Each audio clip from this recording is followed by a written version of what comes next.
Beta plus DK क्या होता है विद बीटा प्लस डीके क्या होता है बेटा?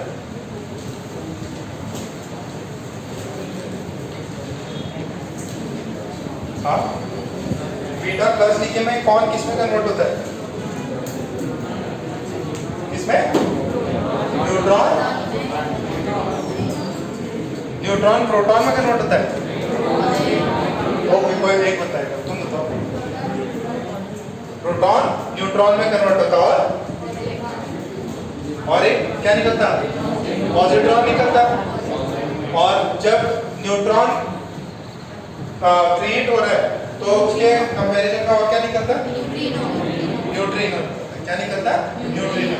ठीक है, तो ये अपन ने देखा था। अच्छा, ये बहुत फ्रीक्वेंट प्रोसेस है कि रेयर है?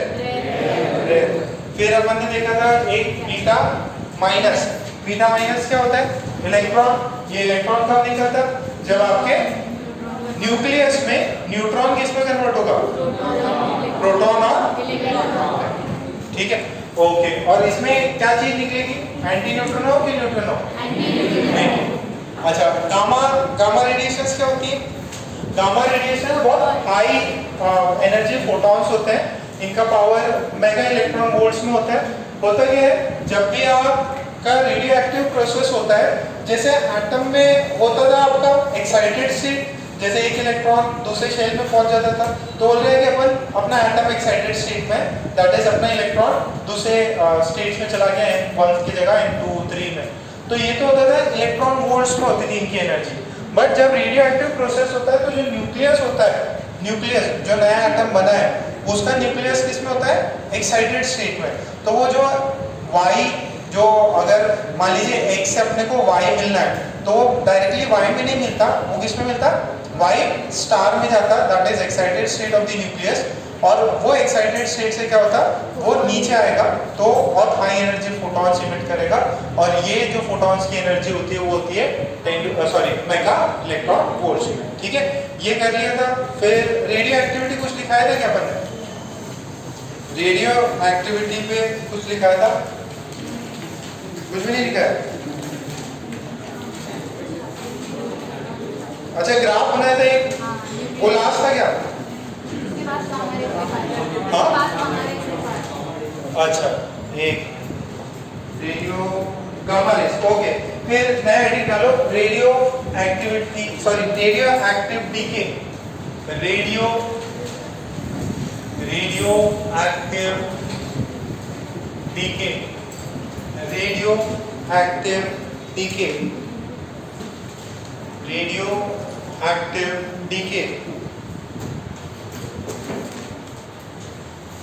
ठीक है, बेसिकली अपन यहाँ पे रेट ढूंढेंगे कि रेडियो एक्टिव डीके का रेट, ठीक है, ये प्रोसेस किस रफ्तार से, किस स्पीड से होगी वो निकालेंगे। ठीक है, फिर उसमें लिखें it was given by Rutherford. It was given by Rutherford and Soddy.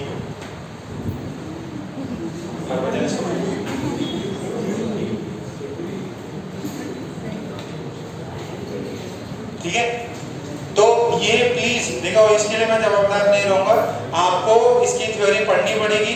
जो भी किसने क्या डिस्कवर किया, किसने ज्यादा काम किया, मैडम क्यूरी ने क्या किया, वो आप पढ़ लेना। अपने एग्जाम्स में नहीं पूछते, पर भी दिया हुआ है छोटे मोटे एग्जाम्स में किसी ने कुछ पूछ लिया थ्योरेटिकल पार्ट, तो उसके लिए आपकी रीडिंग मस्ट है।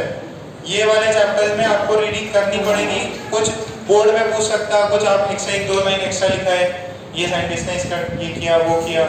तो अब इसके अंदर उन्होंने क्या बोला कि जो रेट ऑफ डीके है, रेट ऑफ डीके है, that is directly proportional to, देखो अपनी क्लास है, अगर मान लो पूरा और ये दोनों एक साथ है, एकदम शांत है, ठीक है, मस्त एकदम डिस्कशन कर रहे हैं, बट अगर अपन संख्या बढ़ा दें और अपनी क्लास और बढ़ जाए तो मच्छी मार्केट ज्यादा लगेगा।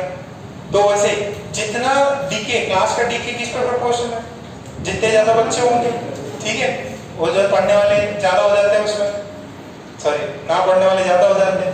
तो rate of decay is directly proportional to number of active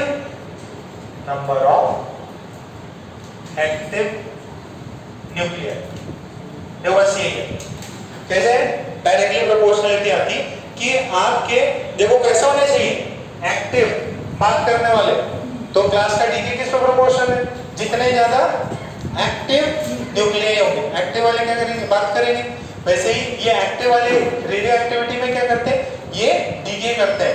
ये एक्टिव मतलब ये लोग स्टेबल नहीं है, ये क्या करते हैं, ये डीके करते हैं। ओके सर, तो this is rate of decay and this is Tn by dt बोल दो क्या, ये किससे प्रोपोर्शनल है, this is proportional to the number, ठीक है, दिस इज प्रोपोर्शनल उस टाइम पे कितने न्यूक्लियस है n, तो rate of change of n is directly proportional to n, जितने ज्यादा n होंगे उतना ज्यादा रेट होगा, जितना ज्यादा n कम होगा उतना रेट कम होगा, ठीक है, ये बात समझ में आ रही है।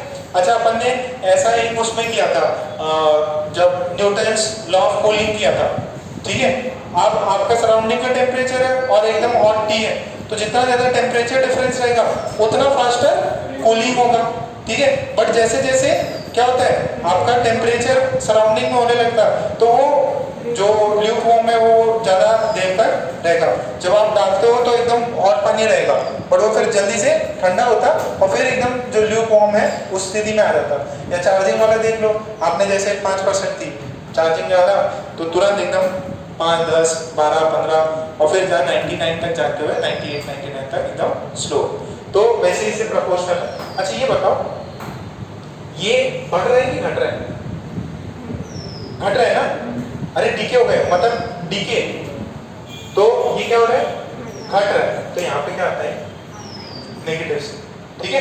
अगर किसी की संख्या कम हो रही है, मान लो अपन क्लास में बच्चों को बोले जो जो ज्यादा एक्टिव है उनको बाहर भेजो, तो क्या होगा, तो क्लास की संख्या कम होती जाएगी, तो कितने रेट से कम हो वो है कितने लोग थे। अब इसको क्या है हटाना पड़ेगा, तो यहाँ से कांस्टेंट आएगा लैम्डा आएगा, this is minus dn by dt, ये समझ में आ रहा है। तो rate of change of nucleus, ठीक है, जिनका डिसइंटीग्रेशन, डीके मतलब आपका ये यूरेनियम किस में कन्वर्ट होता है, किसमें, थोरियम में, किसमें कन्वर्ट होता है, थोरियम में कन्वर्ट होता है, तो यूरेनियम थोरियम में कन्वर्ट हो रहा, तो वो कितना एक सेकंड में कितने यूरेनियम कन्वर्ट होंगे वो डिपेंड करेगा कितने यूरेनियम्स पड़े हुए हैं वहां पे, कितने यूरेनियम पड़े हुए हैं उस पर डिपेंड करेगा। ओके ये कितना वो समझ में आया। अच्छा यहाँ पे लैम्डा क्या है, लैम्डा इज आ जाओ डीके कांस्टेंट, यहाँ पे लैम्डा क्या है डीके कांस्टेंट। अच्छा ये डीके कांस्टेंट मतलब एक फिक्स, मतलब ये वैल्यू जो है ये टाइम वाइम पे डिपेंड नहीं करती, ना ही एम पे डिपेंड करती, ये एक गिवन स्पीशीज के लिए फिक्स रहेगा, ठीक है। तो ये कांस्टेंट है, it's a decay constant for the given nuclei, ठीक है, एक गिवन न्यूक्लियाई के लिए। अच्छा अब इसको क्या करना, अपने को थोड़ा सा ऊपर नीचे अपन कर लेते हैं, जैसे ये x है ये कन्वर्ट हो रहा है y में, ठीक, सो पहले t इज इक्वल टू 0 पे n नॉट थे, ठीक है, यहाँ पे ये था 0, सारा का सारा x n नॉट पे t इज इक्वल टू 0 पे, और कन्वर्ट किस में हो रहा y में। इस समय पे ये इनकी कितने न्यूक्लियस है 0, t is equal to t पे ये हो गया n, कितना हो गया ये n हो गया, ठीक है। सो अब ये वाला कितना होगा, ये इसका रेट क्या होता है जरा देखते हैं इसमें। क्या मैं इसको ऐसा कर दूं, क्या कर सकता हूँ, n को नीचे भेजा dt को ऊपर भेजा, तो ये हो गया लैम्डा dt, और फिर क्या किया मैंने इसको इंटीग्रेट कर दिया, तो इंटीग्रेट कर कहाँ से कहाँ, t इज इक्वल टू 0 से t नॉट, ठीक है, या t ले लो कोई भी रैंडम टाइम में, और t इज इक्वल टू 0 पे कितना था, यहाँ पे कितना है n, तो ये कितना हुआ ln n, कहाँ से कहाँ, एन नॉट से एन, ये कितना हुआ माइनस लैम्डा टी हो जाएगा, टी माइनस जीरो। ओके, तो यहाँ से कितना हुआ L N N upon N not is equal to minus lambda T. Okay sir, यहाँ से कितना हुआ एन अपॉन एन नॉट की वैल्यू हो गई कितनी, e to the power minus lambda T. तो एन की वैल्यू कितनी हुई N not e to the power. ये समझ में आया क्या? किसी भी इंस्टेंट पे n कितना होगा, n होगा n not e to the power minus lambda t। t is equal to 0 पे कितना है, t इज इक्वल टू 0 डालो, इसको कितना हो जाएगा e की पावर 0 मतलब 1, तो कितना होगा n नॉट ही होगा। अच्छा इंफिनिटी डालो, तो t is equal to infinity पे ये कितना हो जाएगा, और यहाँ पे कितना हो जाएगा 7 के साथ, जितने भी अगर सिर्फ एक x पे एक y मिल रहा तो यहाँ पे कितना हो जाएगा n नॉट। ठीक है, बात समझ में आ रही है? ये n बचे हुए हैं, यहाँ पे कितने हुए n नॉट माइनस, अरे मान लो 100 थे, अब इस समय पे यहाँ पे 90 है, 100 थे 90 रह गए, तो इधर कितने गए 100 माइनस 90 दैट इज 10। जब यहाँ पे 0 है तो सारे ये सारे 100 है। रेशियो क्या है x और y, मतलब x मतलब एक x और एक y, ऑब्वियसली इन्होंने साइंटिस्टों ने डिस्कवर किया। ठीक है, कोई दिक्कत। रेट ऑफ डीके किससे प्रोपोर्शनल है, active number of active nuclear, कितने न्यूक्लियस प्रेजेंट हैं जो कि एक्टिव हैं उसी पे आपका रेट डीके करेगा। और ये क्या हो रहा है, घट रहा है, dN/dt रेट ऑफ डीके, कितने मेरे न्यूक्लियसेस कम हो रहे हैं पर यूनिट टाइम, और कम हो रहे हैं तो साइन क्या है नेगेटिव। प्रोपोर्शनल किसके, n, प्रोपोर्शनलिटी हटाओ इक्वल टू लगाओ तो एक कांस्टेंट से मल्टीप्लाई होगा, lambda minus dN/dt is lambda है। फिर मैंने क्या बोला, ये डीके कांस्टेंट है, ये गिवन न्यूक्लियर के लिए एक x से y में कन्वर्ट होता है तो ये डीके कांस्टेंट दिया हुआ है। ठीक है, ये आपको वैल्यूज दी रहेगी या निकालनी होगी। तो फिर अपन ने बोला ये x में था, ये y में था, t इज इक्वल टू 0 पे इसके न्यूक्लियर थे, सॉरी इसके न्यूक्लियर जो थे n नॉट थे। अब बताइए t is equal to t पे n जो है वो कितना हो जाएगा, कितना बच गया वो बताना है। तो आपको क्या किया, आपने उसको यहाँ से ऊपर नीचे किया, इंटीग्रेट किया, तो वैल्यू कितनी आती है n is equal to n not e to the power minus lambda t। ये आपको किसी भी टाइम t पे n जो आपका न्यूक्लियर x है उसके एक्टिव न्यूक्लियसेस कितने होंगे वो बताएं। क्लियर है, पक्का? ठीक, छापो जाएगा इसको।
अच्छा ये कैसा है, लीनियर डीके है या पैराबोला है या एक्सपोनेंशियल है?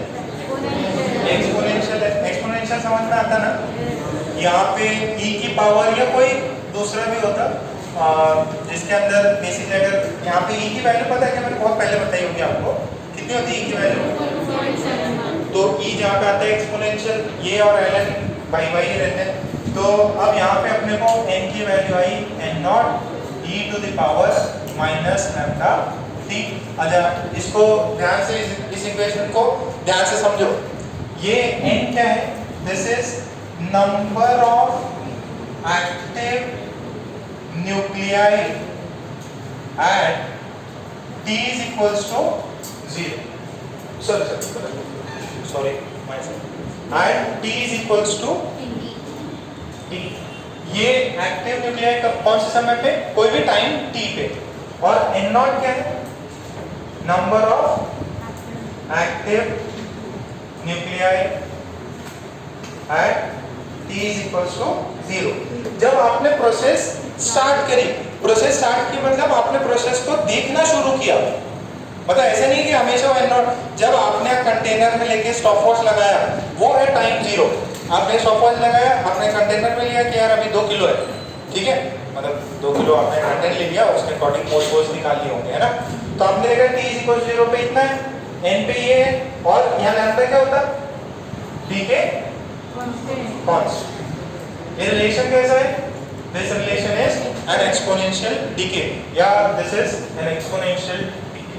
एक्सपोनेंशियल डीके, ये डीके कैसे? एक्सपोनेंशियल डीके e की पावर लगती है। जैसे जैसे टाइम बढ़ेगा आपका कंटेंट कम होगा। तो क्या अपन इसके ग्राफ बना सकते हैं क्या?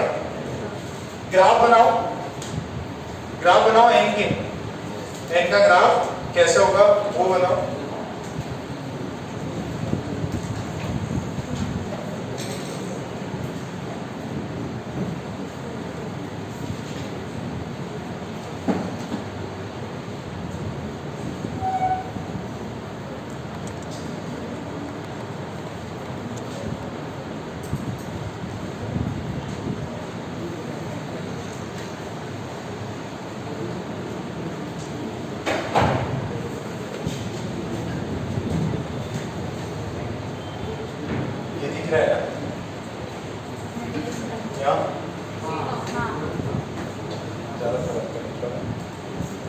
इसका ग्राफ बनाओ।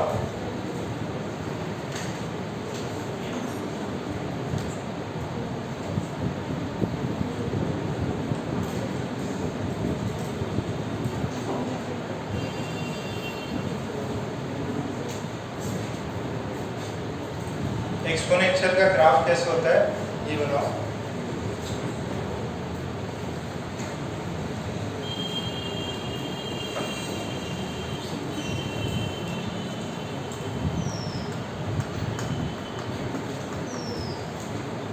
अरे बनाओ, ग्राफ बनाओ। हमें क्या कर रहे हो उसको?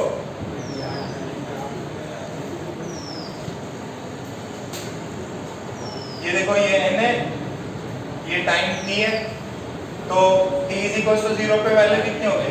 n नॉट, और फिर क्या होगा? इंफिनिटी पे 0। तो ये भी तो ऐसे ही है, काइंड ऑफ सिमिलर। अच्छा ये सही है क्या? यहाँ पे t इज इक्वल टू 0 पे n नॉट, और फिर ये इंफिनिटी पे जाके 0 हो जाएगा। अच्छा एक चीज देखना, अक्सर ये पैराबोला है क्या? पैराबोला नहीं है। पैराबोला कैसा होता? वो तो ऐसा होता, ये मीट नहीं करता है। पैराबोला क्या करता है? मीट नहीं करता, ना यहाँ करता ना यहाँ करता। ये है कि ये ऐसे जाके ये 0 पे, ये समझ में आ रहा है क्या? ये यहाँ पे t इज इक्वल टू 0 पे n नॉट होगा, ये ऐसे नहीं होता, ठीक है। दिस इज सॉरी, इसका क्या बोलते हैं? पैराबोला बोलते हैं, हाइपरबोला बोलते हैं। Hyper sorry, this is hyperbola है ना, गलत बोल दिया पैराबोला। दिस इज हाइपरबोला, ये ऐसा होगा, और यहाँ पे ये एक्सपोनेंशियल डीके होगा, ठीक। अच्छा ये बताओ, जो अपन कर रहे थे ना, x से अपन y में कन्वर्ट हुए, t इज इक्वल टू 0 पे ये n नॉट था, ये 0 था, t is equal to t पे ये n हो गया, मान लीजिए ये n डैश हो गया, ये कितना हो जाएगा? n नॉट माइनस n, अभी जस्ट किया था ना। तो t is equal to infinity पे कितना होगा ये 0, तो ये कितना होगा। तो यहाँ से कोई आपको पूछे n डैश की वैल्यू कितनी होगी, जो अपना डॉटर न्यूक्लियर y बन रहा उसकी वैल्यू कितनी, उसके एक्टिव न्यूक्लियर कितने कितने प्रोड्यूस हुए, तो वो कितना होगा n नॉट माइनस n, तो n नॉट इसको क्या लिख देंगे n not e to the power minus lambda t, तो यहाँ से n नॉट बाहर निकाल लीजिए, कितना होगा 1 minus e to the power minus lambda t। तो n dash versus time t का graph, n dash versus time t का ग्राफ।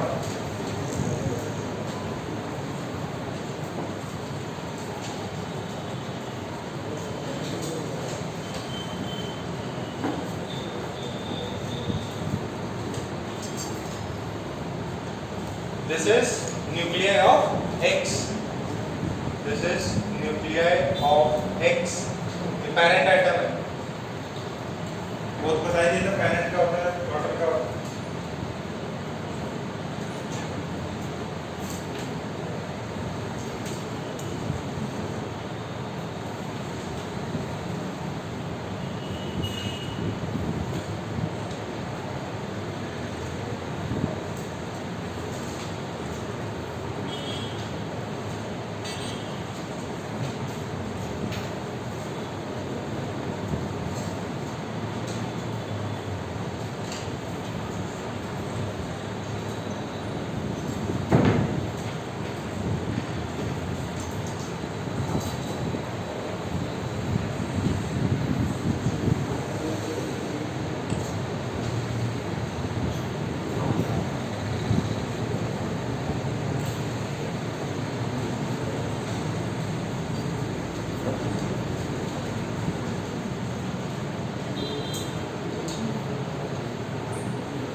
बना लिया क्या, कैसा आया, नहीं बनाया, वेरी गुड, शाबाश, सही है।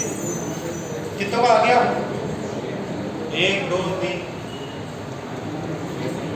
अरे यार ग्राफ ही तो बनाना है, तो d इज इक्वल टू 0 डालेंगे तो n डैश की वैल्यू कितनी आएगी 0 आएगी, और d is equal to infinity डाल देंगे तो n नॉट, ये ऐसा बोलो। कराया क्या आप लोगों को ऐसे ग्राफ, किसमें किए थे अपन ने, अरे वो करंट डीके में, कैपेसिटर में चार्जिंग में, कैपेसिटर की चार्जिंग करते तो ये ऐसे फिलअप होता और डिस्चार्जिंग कर देता, ये होता। एक आरसी सर्किट में किया था और दूसरा किस में किया था, एलआर सर्किट में भी किया था, इंडक्टर और रेजिस्टर में भी।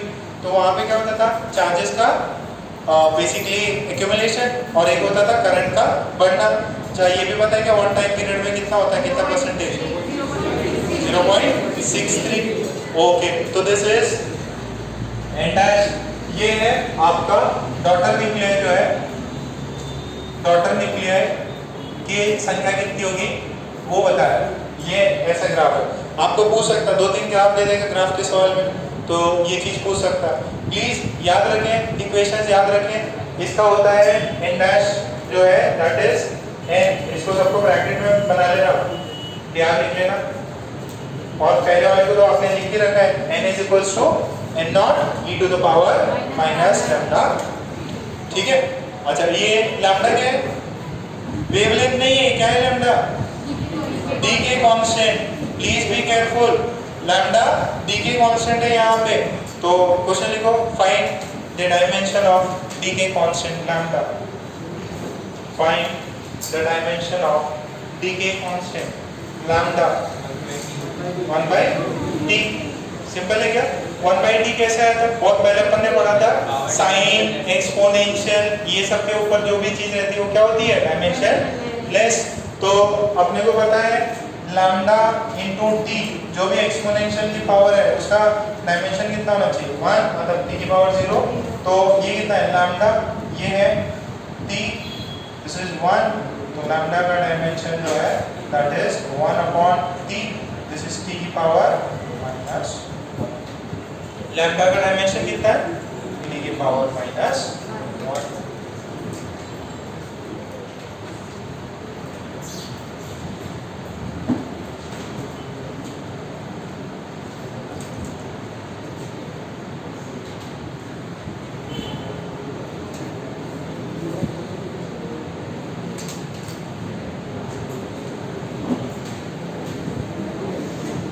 लिया ये बना लिया। ओके, अब हेडिंग डालो, हेडिंग डालो T average half life, sorry average पहले half life, half life, half life. इसमें लिखो half life, half life is the time, half life is the time in which, half life is the time in which the number of, in which the number of active nuclei, half life is the time in which number of active nuclei, in which number of active nuclei becomes half in number,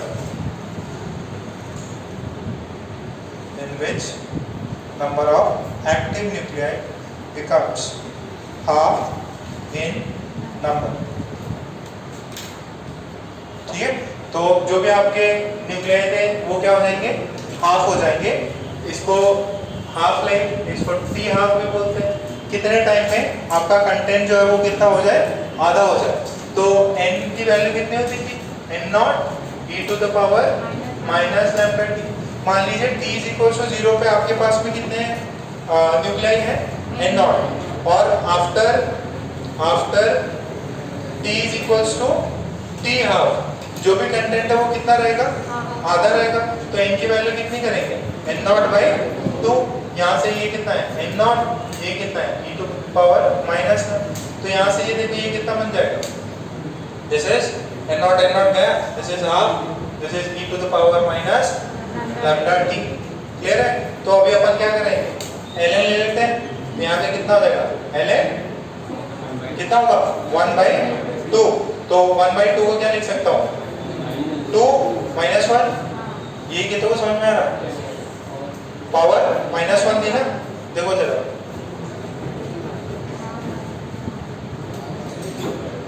ये देखो यहाँ से this is ln half, this is minus lambda t. अच्छा, अब ln half को क्या लिखेंगे? ln 1 minus ln 2, ln 1 minus ln 2, this is minus. तो ln 1 कितना होगा? 0। तो यहाँ से minus ln 2 is equal to minus lambda t. Minus minus cut गया, कितना हुआ? लैम्डा। अच्छा ये टी है, this is t half. What is this? This is t half. तो यहाँ से टी हाफ की वैल्यू कितनी आई? टी हाफ की value I ln 2 by lambda. अच्छा टी हाफ किस पे डिपेंड करता? ये ln पे डिपेंड कर रहा, सॉरी जो है तो कांस्टेंट वैल्यू है ये। अच्छा ln 2 की वैल्यू कितनी होती है? 0.69। ठीक है, 0.69। आगे भी कुछ है? 3 है क्या? तो दिस इज 0.69 6 9 अपन इतना ही रख लेते हैं और ये कितना हुआ लैम्डा। तो p हाफ किससे इनवर्सली प्रोपोर्शनल होता है? ये लैम्डा पे, किस पे? लैम्डा पे, एक्टिव सॉरी डीके कांस्टेंट पे। अच्छा ये देखो, जिस चीज का लैम्डा ज्यादा यानी डीके कांस्टेंट ज्यादा, इसका मतलब वो ज्यादा रेडियो एक्टिव है, वो ज्यादा अनस्टेबल, मतलब वो ट्राई करेगा वो तुरंत निकल जाए। अच्छा अब ये देखो, जिसका लैम्डा ज्यादा तो उसका टी हाफ कितना हो जाएगा? कम हो जाएगा। एक जो है मान लो 100 एटम है, 100 एटम 50 एटम में ही बच गए, तो एक को लग रहे हैं 2 दिन और एक को लग रहा है सिर्फ 1 दिन। तो जो जल्दी फास्टर खत्म हो रहा यानी कि वो क्या है? ज्यादा रेडियो एक्टिव। जो ज्यादा रेडियो एक्टिव है उसका लैम्डा क्या होता? ज्यादा। ज्यादा, जितना ज्यादा लैम्डा उतना ज्यादा टी हाफ कम, यानी कम समय में आधा ही बचेगा। मतलब जितना फास्ट देखो, टी हाफ मतलब कितने टाइम में सिर्फ आधा रह जाएगा। तो जिसको ज्यादा कम समय, अच्छा देखो यहाँ से आपको पहुंचना है रेलवे स्टेशन, ठीक है? एक बच्चा चल के जा रहा है 1 घंटा, एक बच्चे को लग रहा है 10 मिनट, एक बंदे को लग रहा है 10 मिनट। जिसने टाइम कम लिया वो स्लो है कि फास्ट? फास्ट होगा ना। तो इसने टाइम कम लिया, आधा होने में टाइम कम लिया, यानी कि ये क्या है? मोर रेडियो एक्टिव है, मोर अनस्टेबल। ठीक है, बात समझ में आ रही? ये छापो, फिर ये लिखो, फिर 2-3 पॉइंट्स लिखो। सेम न्यूक्लियर केमिस्ट्री में भी यही है। न्यूक्लियर केमिस्ट्री जो केमिस्ट्री वाला पार्ट है सब सेम है, और फिजिक्स वाले में ही सब आप मैच कर सकते हैं, उसकी थ्योरी मिल जाएगी, सब यही है, उसमें भी यही सब लिखा हुआ है। तो वही फायदा है फिजिकल केमिस्ट्री और फिजिक्स जो है, कई सारे चैप्टर सेम ही है।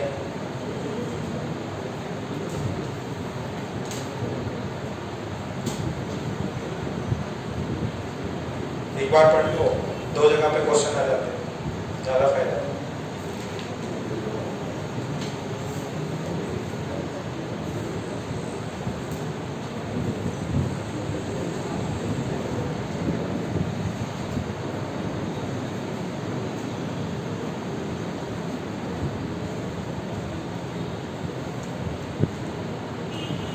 जैनब तो आगे आ जाओ, जीना आगे क्या नाम चेंज कर दे, जीना आगे आ जाओ। वो वेदांत किधर है? आए नहीं? अरे यहाँ यहाँ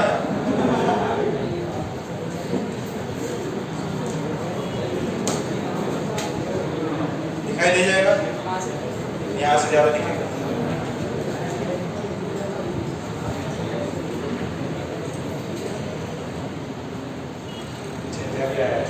चिंटा रेगुलर है, ये चीज बोलनी पड़ेगी। चिंटा रेगुलर है, तुम भी रेगुलर। अरे जयंत क्या मैसेज क्या था? मिलना था क्या? तो वहीं पे घर पे मिलना होगा तो आ जाते हैं। कल वैसे बारिश हो रही थी, ठीक है, तो अपन नीचे मिल लेते तो दिक्कत है, आज मिल लेते। आप ऑफिस गए? ठीक है, कोई दिक्कत नहीं, अपन भी ऑफिस में ही आज। तो ये लिखा गया, अब उसमें लिख लो half life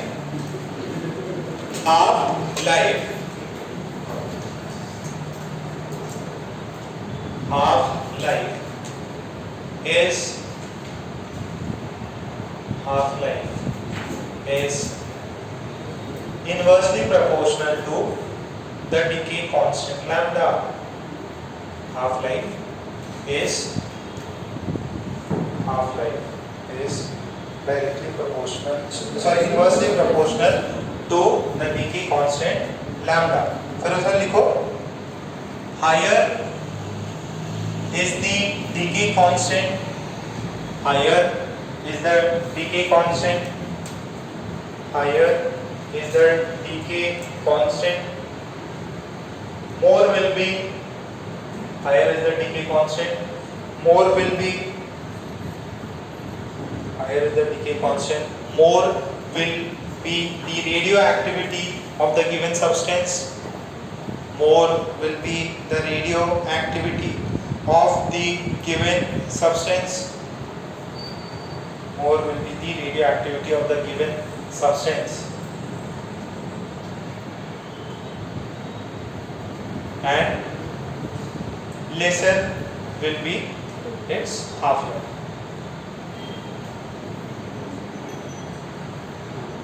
Lesser will be its half-life. देखो ये थोड़ा सा है ना, ये एटम्स में अलग चीज है ना, ऐसा नहीं होता कि जैसे अपन लोग हैं, ठीक है, तो अपना ये पता है क्या ह्यूमंस का एवरेज लाइफ स्पैन कितना है? 60 70 बढ़ रहा है धीरे धीरे, तो आपके समय में तो जाते जाते कितना हो जाएगा? 90 100 तक हो जाएगा, ठीक है। तो अब सुनो, बात सुनो, अगर मैं एक टाइम पीरियड दूं कि यार देखो, this is just for example, ठीक है, जैसे भारत में 100 करोड़ जनता है, 150 करोड़ हो गई, अब 150 करोड़ जनता है और आगे मतलब नंबर फिक्स कर रखे हैं, ये 150 करोड़ को ही अपने को देखना है। अब इसके अंदर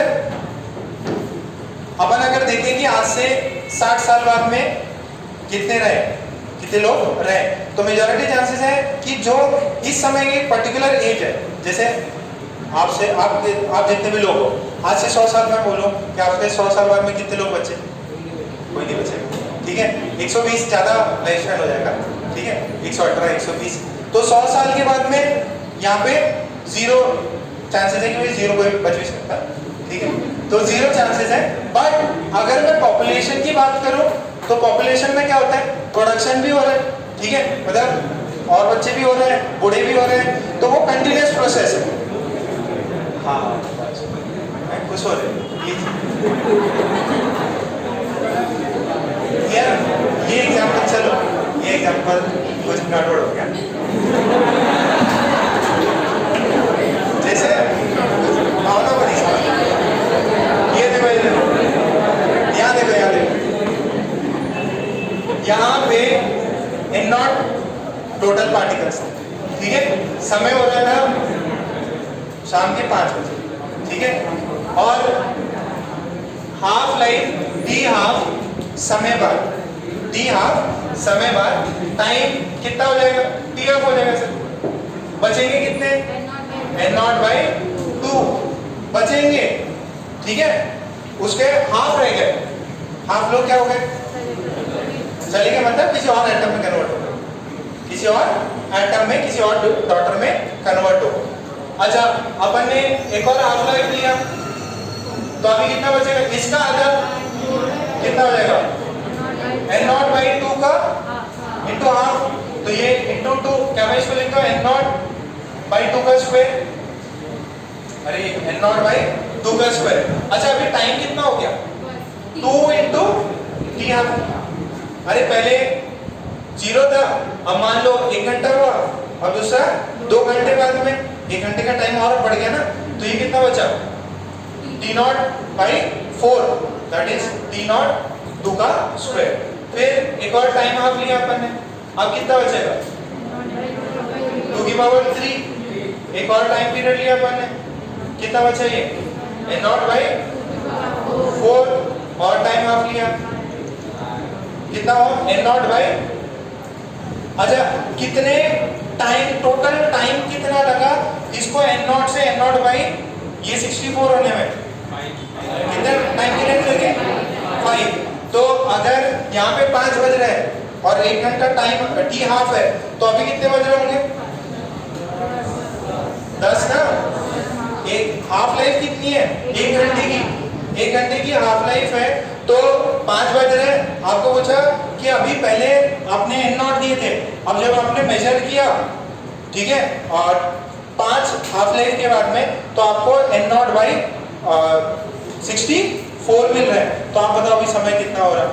तो प्लस जो भी आपका टाइम पीरियड आया है, जो भी आपके 5 टी हाफ आए, वो आपने ऐड कर दी, कितना हुआ?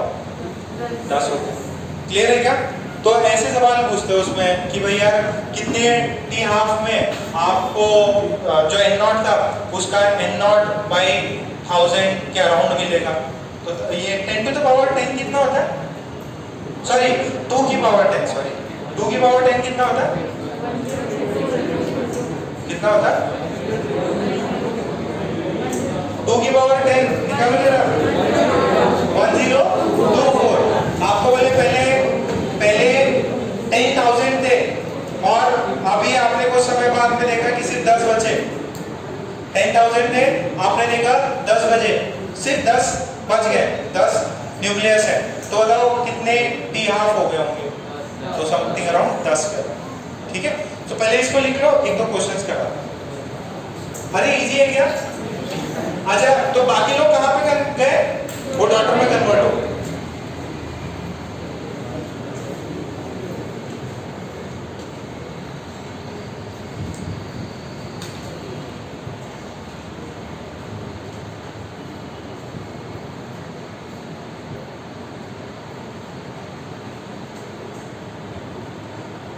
किसका वो रह गया फॉर्म सबमिट करना? इसे रह गया ना फॉर्म सबमिट करना? कौन सा यूसेड वाला? किसी ने जमा कराया था, मिला नहीं अभी तक? सबको मिल गया? अमित, तुम्हें रिजल्ट मिला कि नहीं? आ गया ना? कल ले लेना। अमित और शर्वरी, नहीं श्रावणी, श्रावणी बहुत दिनों बाद आई।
क्वेश्चन लिखो।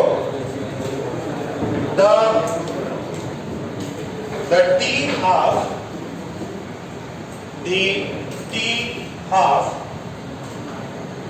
of a radioactive substance, the T half of a radioactive substance is 20 hours. The T half of a radioactive substance is 20 hours. Find the number of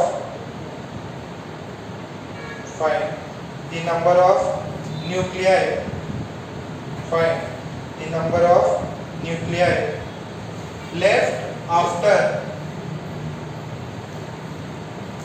Find the number of nuclei left after a time of 80 hours.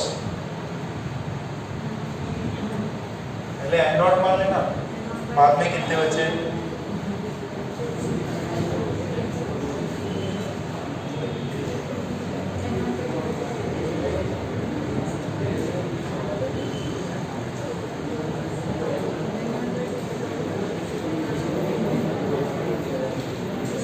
कितने बचे? देखो ध्यान से सुनो, आपके T half का time आपको दे रखा है 20 आवर्स।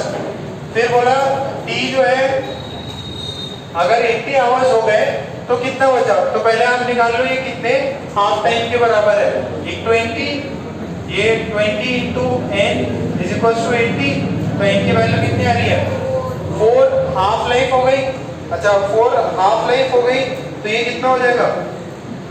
4 हाफ लाइफ है तो जो n होगा that would be n not upon 2 की पावर 4, सही है क्या? तो कितना हुआ ये? N not by 60। तो बचा कितना? एन नॉट बाई 60, ठीक है। और आपसे ये पूछ ले कितने रेडियो एक्टिव कितने डीके हो गए, आपसे पूछे कितने डीके हो गए, कितना कितना 15 एन नॉट। तो नीचे लिख लो, नीचे लिख लो how many particles have decayed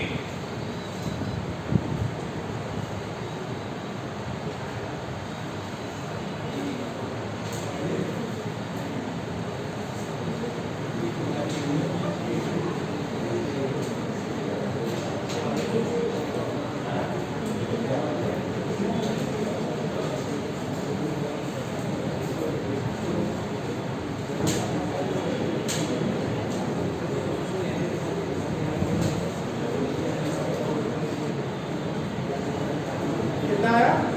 50 N not by 6, ठीक है। फिर एक हेडिंग डाल लो एक्टिविटी, एक हेडिंग डालो एक्टिविटी।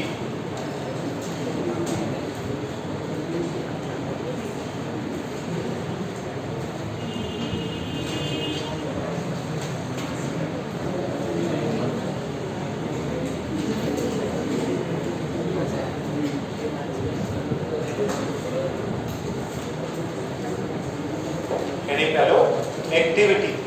क्या होता है? एकदम सिंपल सी चीज है, देखो एक्टिविटी इज डिफाइंड एज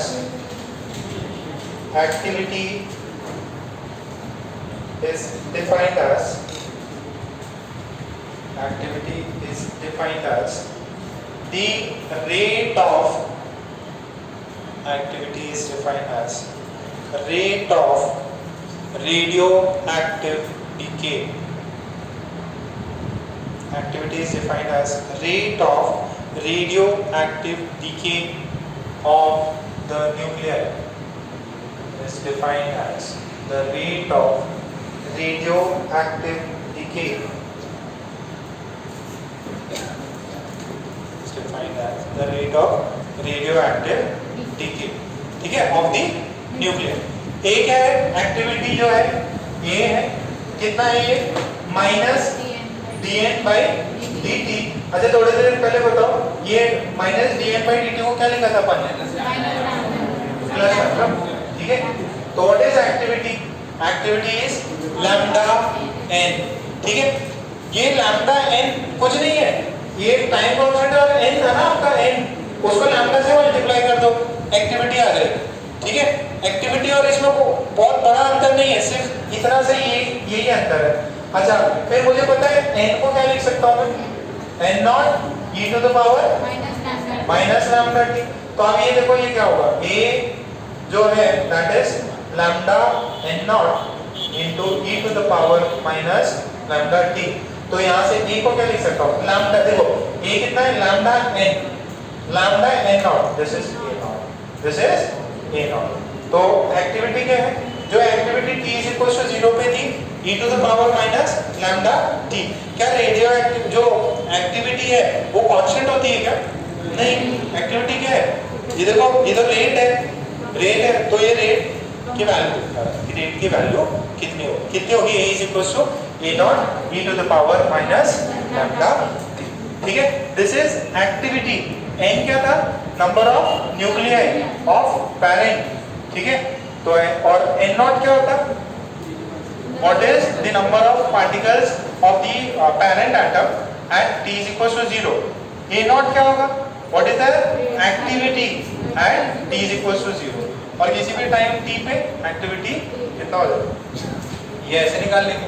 अच्छा अगर पार्टिकल सारे के सारे रेडियो एक्टिव डीके से निकल गए, कोई भी नहीं बचा, तो एक्टिविटी कितनी हुई? 0। अगर है ही नहीं तो एक्टिविटी 0 हो जाएगी। सेम, अच्छा इसका और n का ग्राफ सेम ही रहेगा क्या? t इज इक्वल 0 पे एक्टिविटी a नॉट थी और ये s को, this is activity, this is time t, This is time t.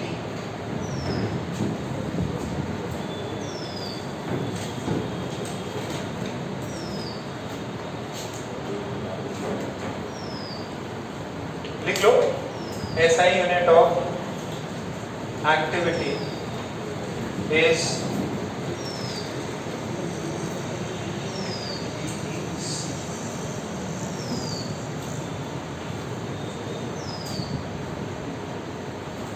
SI unit of activity is becquerel. BQ. BQ. BECQUEREL. ये U है ना? पता चला QUEREL. 1 becquerel is equals to 1 dps. बात नहीं, dps क्या होता है? दिस इंटीग्रेशन पर second. This is disintegration per second और 1 dps जो है that is 3.7 to 10 to the power sorry. This is 1.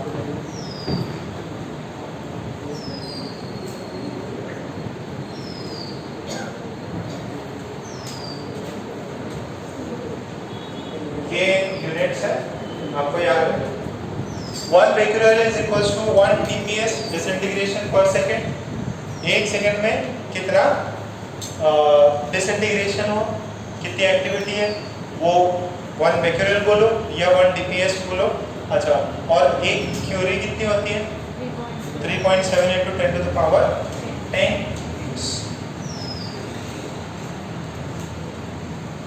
ये तो पता है ना कौन कौन थी ये? मैडम क्यूरी, पता है ना? तो उन्होंने कौन सी चीज करी थी? रेडियम. तो अब सुनो, 1 ग्राम, सुनो ये उन्होंने उनके नाम पे है 1 ग्राम. अगर 1 ग्राम रेडियम है तो उसका डिसइंटीग्रेशन, उसकी एक्टिविटी कितनी होती है? 1. ये उसके रिस्पेक्ट में फिर कंपेयर मारा है. 1 ग्राम radium has an activity of कितना? 1. ये ऐसे डिफाइन किया यार, जितना एक्टिविटी एक रेडियम का होगा उसको 1 क्यूरी बोल दो और उससे फिर अपन dps को कंपेयर किए तो कितने हो रहे हैं? 3.7 into 10 to the power 10. 3.7 into 10 to the power 10.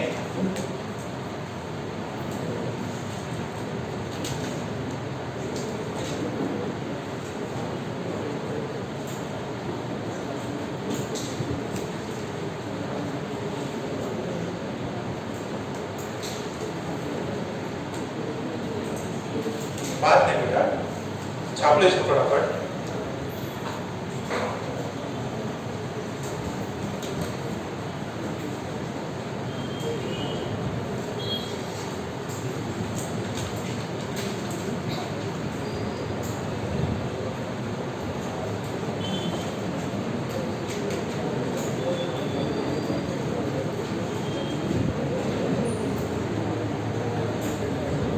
उसमें क्वेश्चन लिखे, छापो छापो.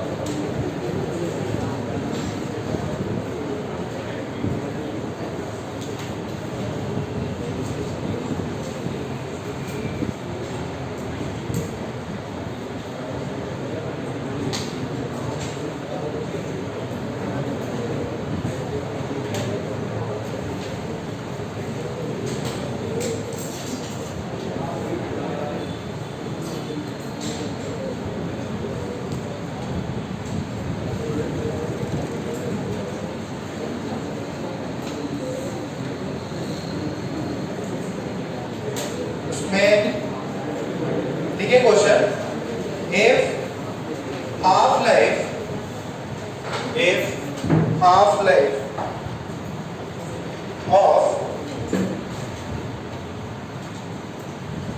AU-198, if half life of AU-198 is 2.7 days, if half length of AU 198 is 2.7 days, then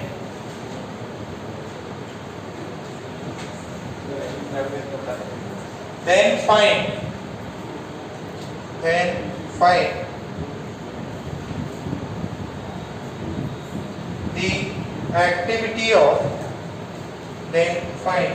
the activity of 10 to the power minus 3 grams of AU.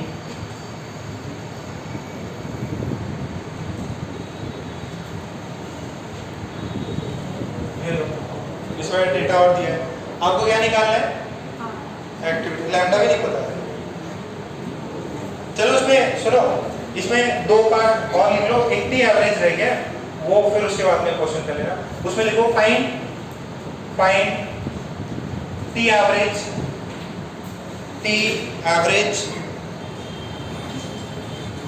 Third part find decay constant,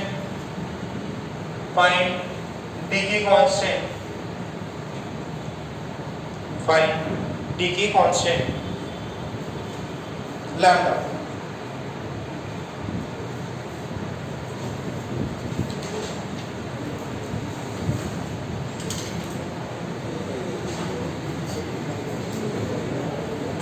okay, अब यहाँ देखिए, पहले सुनो, वो तो question करने से आप थोड़ा सा स्पेस छोड़ दे, मैं आपको टी एवरेज बता देता हूँ। टी एवरेज क्या है ये देखो, अगर टी एवरेज जैसे एवरेज टाइम निकालते हैं ना अपन, क्या करते हैं अपन, अगर मान लीजिए आपकी स्पीड दी हुई है, ठीक है, कि आपने टोटल जैसे आपने ना टी एवरेज कितना आपको वेलोसिटी एवरेज निकालना है, तो आप क्या करोगे, ये वाले पार्ट में ये वाले टाइम में कितना डिस्टेंस चले, फिर ये वाले टाइम में कितना डिस्टेंस चले, फिर आपका एवरेज क्या होता है, वी एवरेज होता है आप V1 plus V2 T2 plus V3 divided by T1 plus T2। तो आप क्या करते हैं, इंडिविजुअली को आप मल्टीप्लाई करते हैं, ठीक है, टाइम से, इतने वाले टाइम फेज, इतने वाले टाइम फेज को।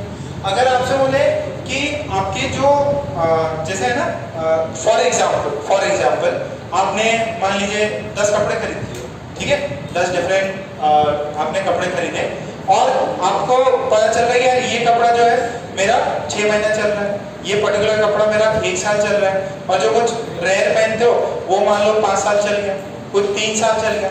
आपको बताना है कि आपके कपड़ों की एवरेज लाइफ कितनी होगी।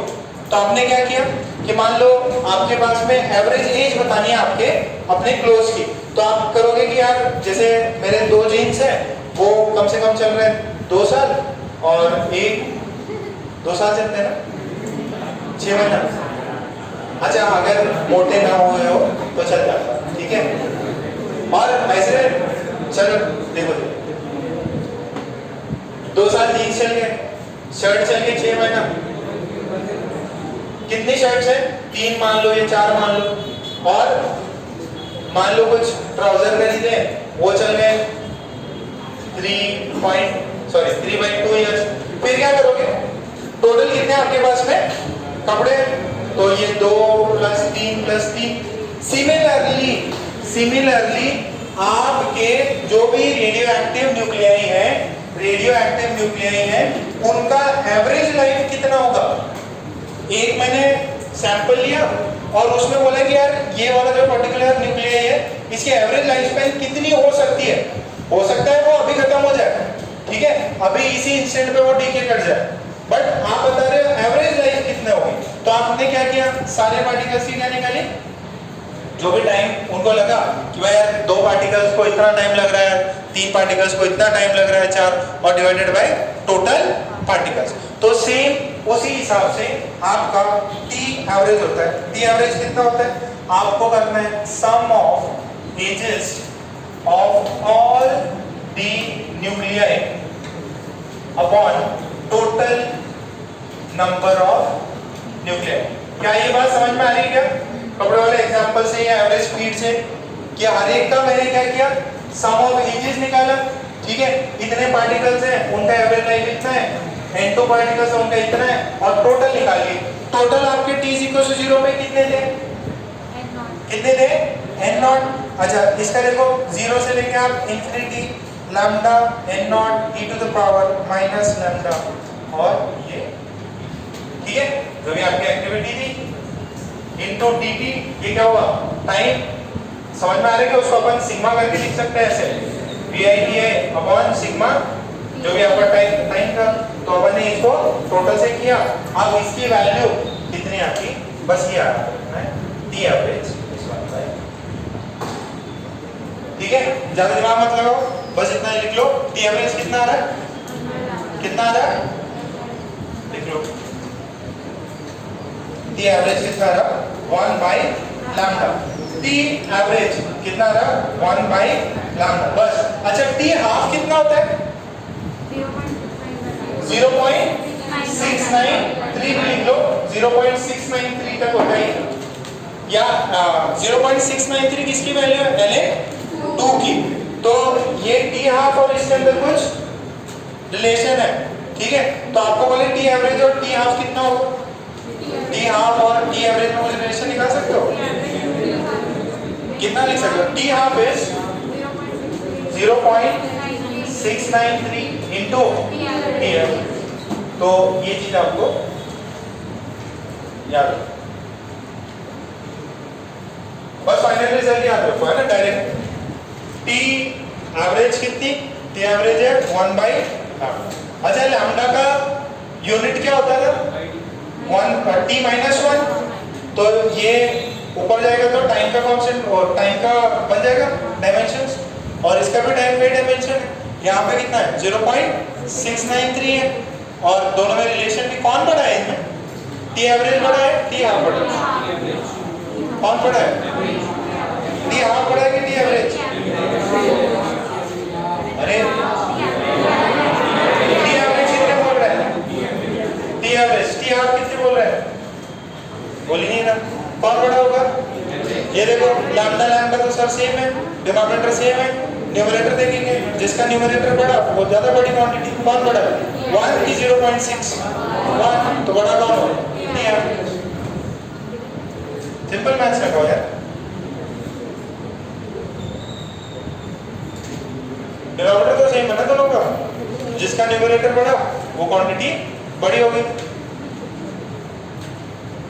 अच्छा टी एवरेज ये बस इतना लिखना है, ये इतना लिखना है फिर प्रॉब्लम को सॉल्व करो।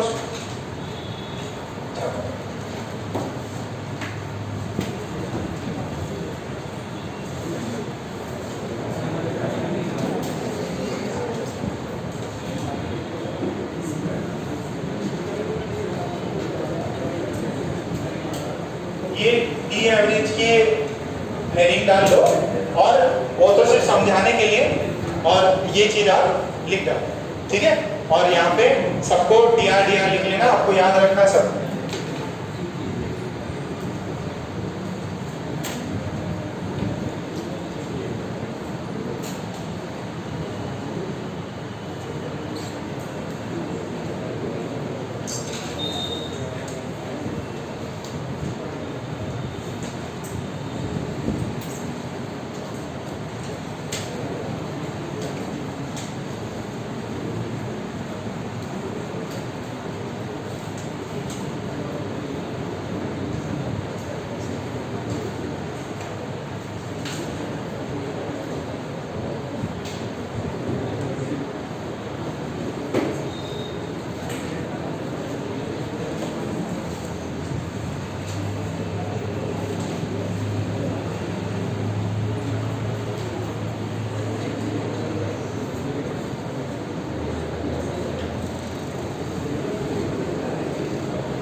सॉल्व करो।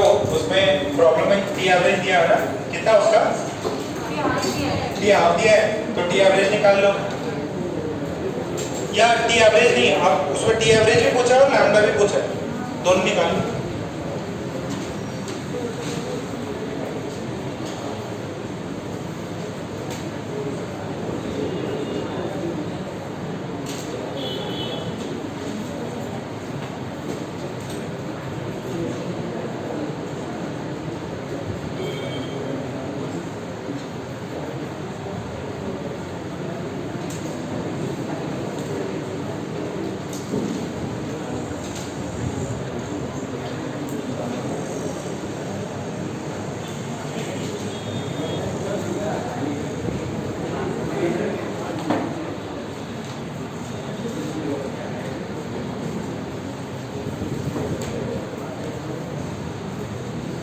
आएगा फर्स्ट वाला? कैलकुलेशन करनी पड़ेगी, कैलकुलेटर यूज करो।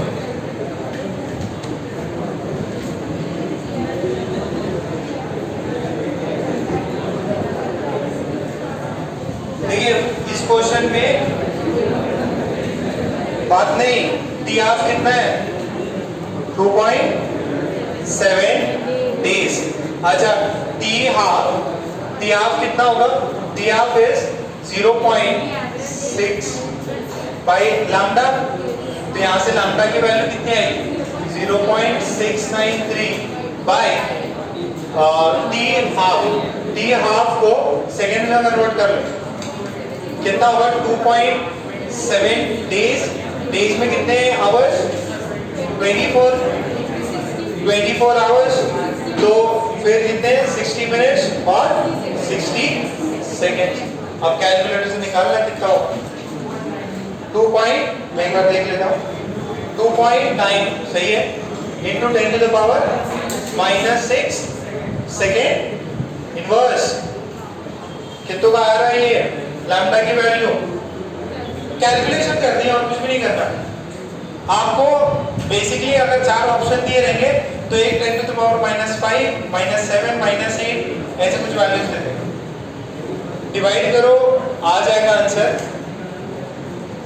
अप्रॉक्सीमेट अराउंड लेके आने की ट्राई करो। अच्छा लैम्डा क्या? टी एवरेज कितना होगा? सॉरी टी एवरेज होता है 1 बाई लैम्डा। तो ये कितना हो जाएगा? 1/2.9 इंटू 10 टू द पावर -6। ऐसे निकाल लो, नहीं तो वहां से भी निकाल सकते थे, ये वो ज्यादा इजी है। ठीक है, बट सेकेंड्स में निकालना है तो यहाँ से भी आ जाएगा। कितना होगा? कितना? Second inverse. तो ये 1/2.9 और ये 10 टू द पावर 6, ये कितना होगा? 0.3 के अराउंड है, 0.34 into 10 to the power 6 second. याद आएगा टी एवरेज। फिर एक और चीज पूछी थी मैंने, एक्टिविटी पूछी, कितने ग्राम्स की? 10 टू द पावर -3 ग्राम्स की एक्टिविटी।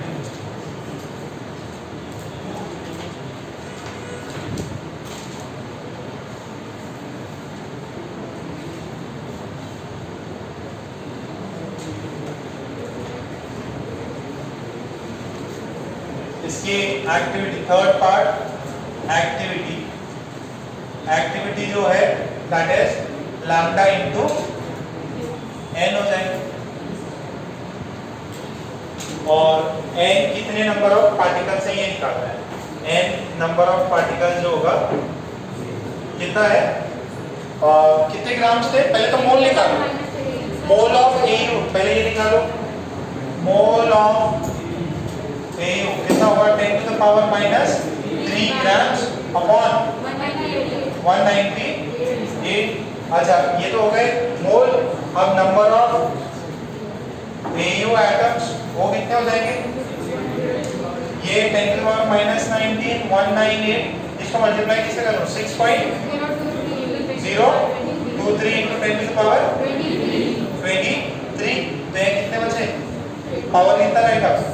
10 टू द पावर 20 नीचे 6 बाई, देखो कितना बच रहा है? 3 हो रहा है, 1/33 अप्रॉक्स बोल रहा हूँ। कितना होगा ये? 0. सही है क्या? 0.03 इंटू 10 टू द पावर 20। ये कितना होगा? 3 इंटू 10 टू द पावर 18। ये कितने नंबर ऑफ एटम्स हुए? तो एक्टिविटी कितनी होगी? लैम्डा कितना था? Lambda 0.9 into 10 to the power -6 और ये 3 इंटू 10 टू द पावर 18। कितना बचा? ये कितना बचेगा? 8.7 into 10 to the power 12। Activity किसमें होती है? डीपीएस में। कितना? DPS, disintegration per second. तो पर सेकेंड में कितने डिसइंटीग्रेट करेंगे? 10 टू द पावर 12 एटम्स मतलब डिसइंटीग्रेट कर देंगे। और है कितने टोटल 10 टू द पावर 20 है। कितने ये एक्टिविटी इस समय पे ये activity t is equal to 0 पे है, ठीक है। और ये एक्टिविटी धीरे धीरे क्या होगी, कम होती जाएगी। This is a not, this is n naught. ये activity t is equal to 0 पे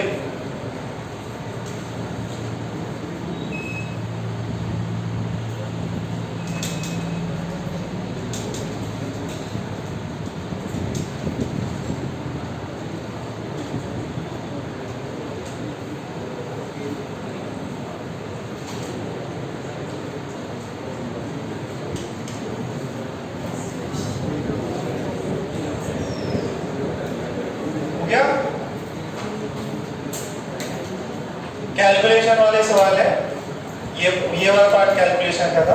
नेक्स्ट लिखो एक क्वेश्चन। थ्योरी कंप्लीट हो चुकी है, सिर्फ क्वेश्चंस करा। इसमें कुछ भी नया नहीं है। रेडियो एक्टिविटी जो n है उसके नंबर क्या हो, n not e to the power minus lambda t। फिर एक्टिविटी देखी, हाफ लाइफ है, t एवरेज है, चार चीजें पढ़ी है, हार्डली चार फॉर्मूले नहीं है इसमें, ठीक है। बट वही थोड़े से क्वेश्चंस में दिमाग लगा लेना, कैलकुलेशन रहेगी। तो एक क्वेश्चन लिखो, हाफ लाइफ, क्वेश्चन लिखो, half life of two radio active, half life of two radio active substances या nuclei A and B, half life of two radioactive nuclei or atom substances A and B are 10 minutes and 20 minutes respectively. 10 minutes and 20 minutes respectively. 10 minutes and 20 minutes respectively. Full stop. If initially the sample has, if initially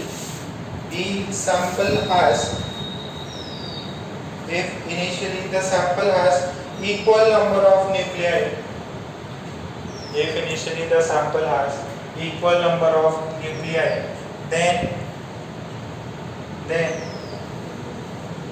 find the ratio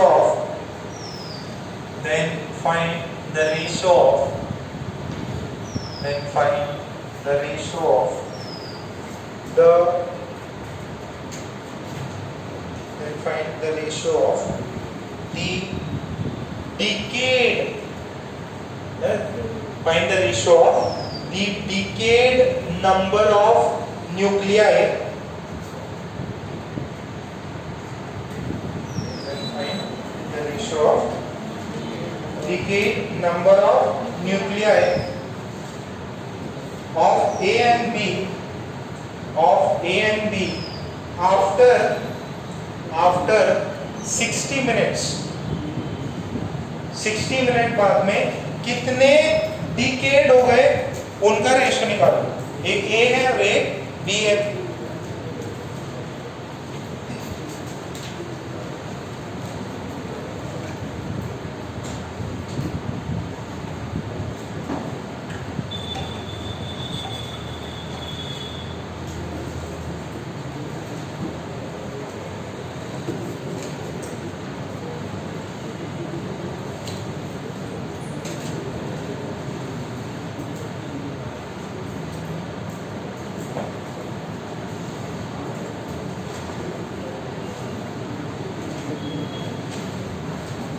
तुम लोग थोड़ी जगह छोड़ दो।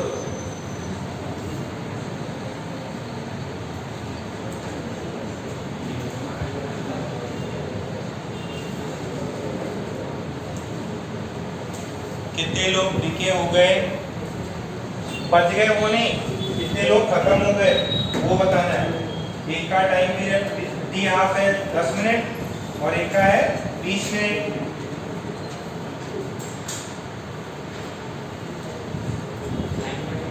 Nine by 8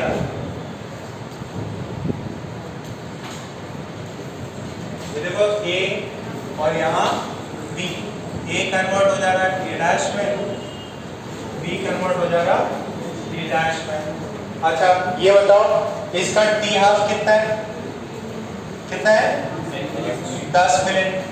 तो T is equal to 60 पे ये था मान लीजिए n नॉट, अब कितना रहेगा ये n not to the power 6, कितना हुआ ये? n not by 64, this is n not by 64। अच्छा ये कितना मान के होगा? 63 बाई 64 n नॉट। इसमें किसी को डाउट है? नहीं, ओके। यहाँ पे देखो ये t इज इक्वल टू 0 पे n नॉट था, ये n नॉट सेम क्यों लिया? दिया हुआ है t is equal to 0, initially both of them had the same number of nucleus. अच्छा इसका t हाफ कितना है? 20 मिनट्स। तो आपको समय दिया है 60 मिनट, तो कितने हाफ लाइफ हुए उसके? 3 हुए। तो ये n नॉट था, अब कितना बचेगा? n नॉट अपॉन 2 की पावर 3, कितना हुआ ये? n नॉट बाई 8, इतना बचा। कितने खत्म हो गए? 7 by 8 n not.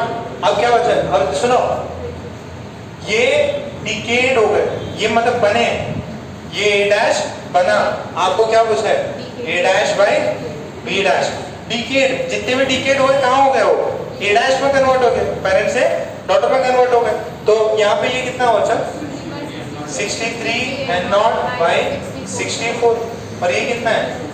7 by 8 n not. तो ये देखो 8 ने 8 को मार दिया, कितना है ये? 8 सा, ये कितना है? 9, कितना है? कितना का मैच किया? 9 बाई 8।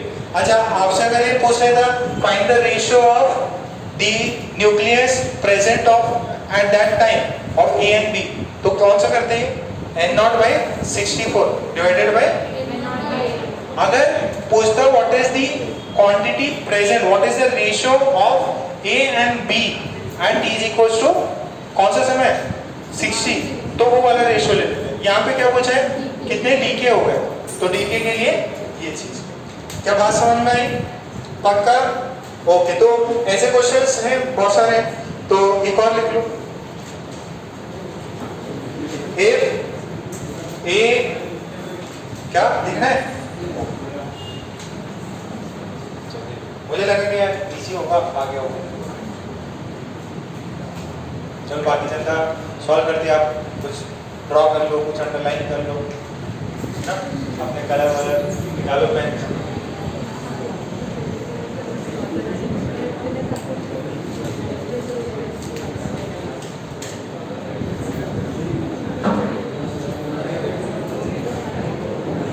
क्वेश्चन थोड़े से ज्यादा करा देते हैं आपको।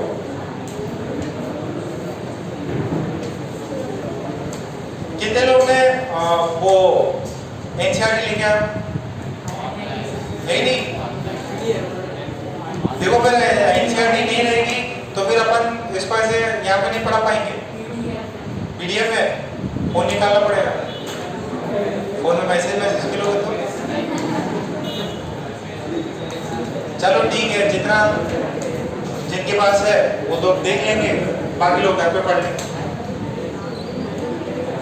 और सुनो, वैसे आगे वाले जो चैप्टर है बोर्ड वाले, वो वाले अगर बाकी जगह पे तो नहीं कराते, कई जगह पे मतलब सिर्फ बोल देते कि कर लो, अपन थोड़ा सा बता देंगे आपको, बहुत ज़्यादा डिफिकल्ट नहीं है। इस वजह से क्वेश्चन उसमें बनते ही नहीं है, जो पीछे टेक्स्ट बुक के पीछे रहेंगे वो देख लेना, और जो अपने बुकलेट में रहे बस सफिशिएंट है, उसमें एक्स्ट्रा दिमाग नहीं लगता।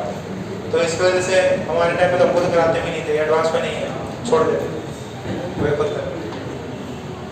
बहुत सारे मतलब कम्युनिकेशन, सेमीकंडक्टर है, फिर आपका वो मैग्नेटिक प्रॉपर्टीज है, EM वेव्स है, ये सब बोर्ड वाले, बोर्ड और जेईई मेंस में आते हैं। हुआ इतना? तो चलिए लिखे, there are to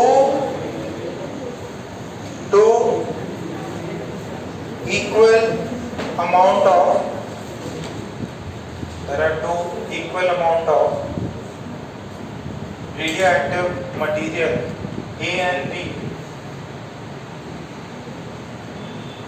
There are two equal amount of radioactive material A and B at T is equals to 0 and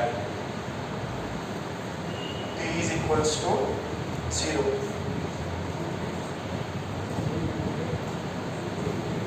अच्छा ये फिर ये लिख लो जो मैं लिखा रहा हूँ।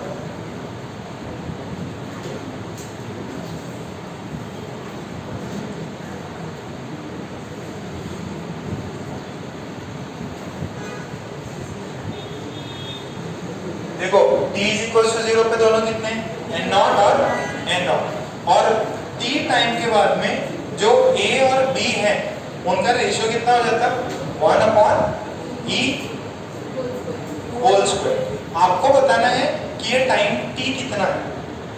इसका डीके कांस्टेंट कितना है, इसका लैम्डा 1 जो है दैट इज 5, इसका लैम्डा 2 जो है दैट इज लैम्डा, एक का है 5 लैम्डा, दूसरे वाले का है लैम्डा।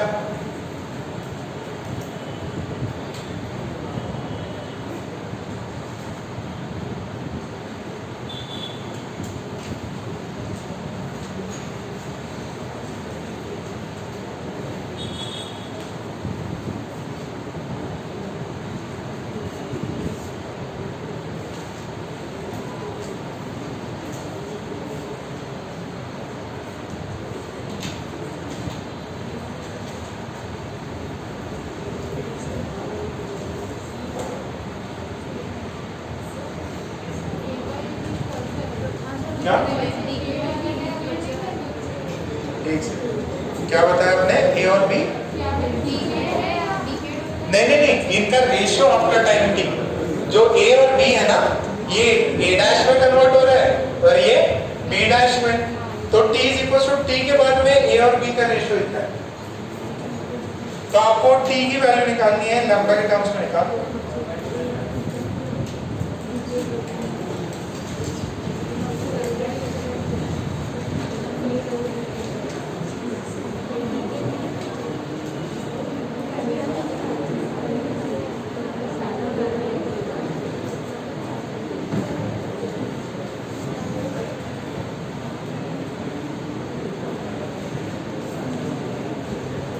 एक का 5 लैम्डा है, दूसरे का लैम्डा है।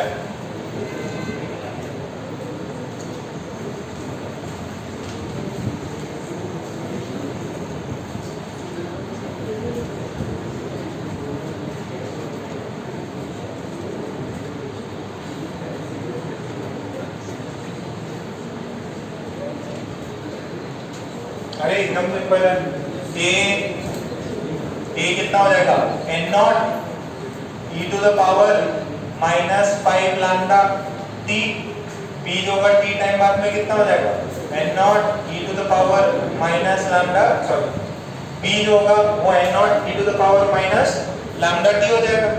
और t इज इक्वल टू 0 पे दोनों n नॉट थे, t is equal to t पे इनका रेशियो कितना आ रहा है 1/e का स्क्वायर, और ये वैल्यू कितनी हो जाएगी n not e to the power minus 5 lambda t, n not e to the power minus lambda, n not cut गया, ये ऊपर जाएगा तो कितना बचेगा e to the power minus 4 lambda t। अच्छा अब ये देखो ये कितना बचा, ऊपर गया तो e to the power minus 2, वहां पे क्या है माइनस 4 लैम्डा, यानी कि दोनों क्या होने चाहिए सेम होने चाहिए। माइनस 2 बराबर कितना माइनस 4 लैम्डा t, तो माइनस माइनस गया तो यहाँ से t की वैल्यू कितनी आएगी 1/2, सही क्या कितनों का है ये, ठीक है 1/2 लैम्डा। बस इक्वेशन ये लगानी थी, और वो तो पता है कि दोनों e की पावर में है तो ऊपर चला जाएगा, आंसर भी e की पावर में है, तो आप ये e की पावर 3 e की पावर 4 कुछ भी आपको दे सकते, ठीक है। ओके नेक्स्ट क्वेश्चन, थ्योरी खत्म हो चुकी है, ठीक है, सिर्फ और सिर्फ क्वेश्चंस करने में जाना है, जा सकते हो अपने, और तो मेडिकल वाले आए नहीं।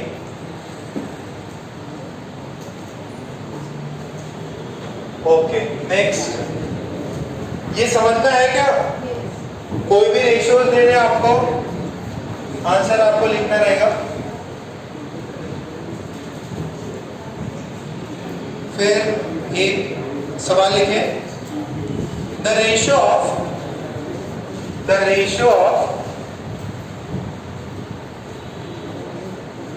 mass densities, the ratio of mass densities of nucleus of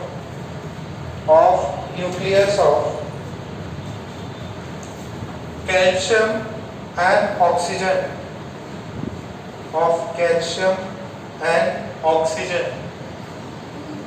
is approximately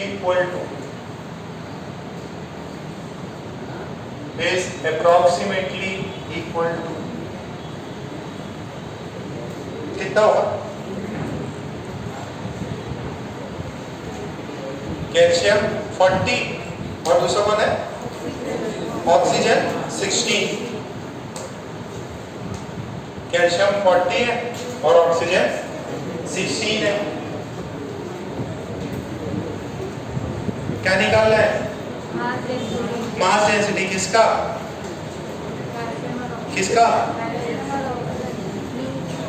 हाँ, कितना आएगा? 1। आंसर क्या आएगा? अरे न्यूक्लियस निकालनी है ना, न्यूक्लियस किसी का भी हो, डेंसिटी क्या होती है? सेम। आंसर कितना आएगा? तो लिख लो, ये क्वेश्चन है, पूछा जा सकता। आप बताओगे कि कैल्शियम की ज्यादा हो जाएगी, इसकी कम होगी, तो ऐसा गलत हो जाएगा। तो उसमें लिख लो, the density is independent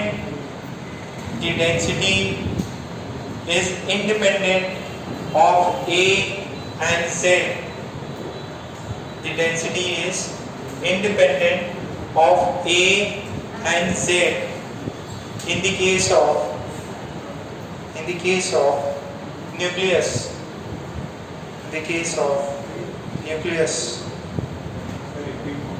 The density is independent of A and Z in the case of nucleus. क्या होती है उसकी वैल्यू? कितनी होती है?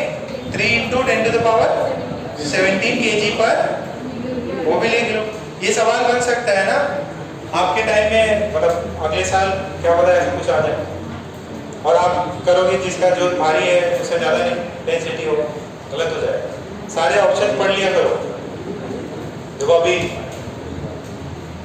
राधा का देख रहा था, तो राधा ने जो ऑप्शंस पढ़े, मतलब टॉप वाले ऑप्शंस देख के सही मार दिए, नीचे के ऑप्शन पढ़े। तो हो सकता है आप लोगों ने भी कल वाले पेपर में ऐसी बहुत सारे मिस्टेक्स करी हो, आपने ढंग से पेपर पढ़ा ही नहीं हो। आंसर आ गया, चलो ये है, बट दूसरा कॉम्बिनेशन भी हो सकता है, आपको दिखा ही नहीं। पेपर ठीक था, बट फिर भी आपने नंबर थोड़े नहीं आए। सो यहाँ लिखो नेक्स्ट क्वेश्चन है, लिखो a nucleus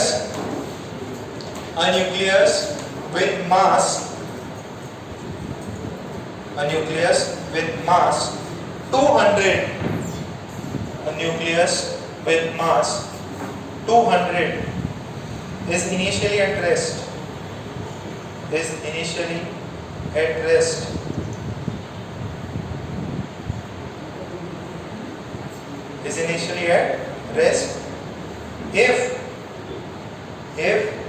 it emits a single alpha particle,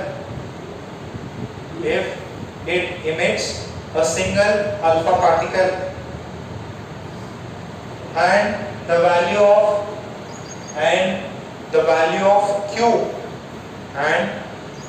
of Q in this process is 5.5 mega electron volt, and the value of Q in this process is 5.5 mega electron volts. Then find the kinetic energy. Of alpha particle and nuclei. Then find the kinetic energy of alpha particle and nuclei. Total kinetic and total energy Q कितनी है? 5.5 कौन निकल रहा है? एक y निकल रहा है और दूसरा कौन निकल रहा है? कितना निकल रहा है? He का कितना है? 4। क्या क्या? ये मास 220 है, 220 है, प्लीज 220 कर लो उसको। 220 है, मैंने गलत बोल दिया, 220 है वो। ये ड्रॉप भी कर लेना, अब हो जाएगा आपसे।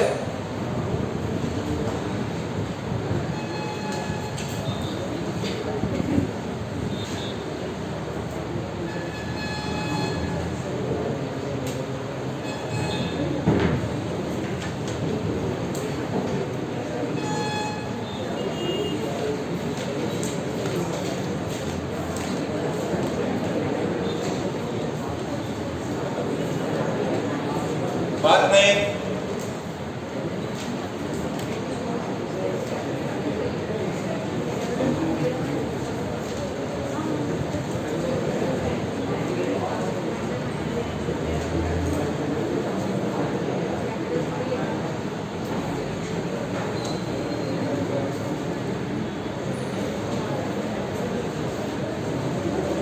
Kinetic energy of alpha and kinetic energy of Y, उनका रेशियो होता है, निकालो।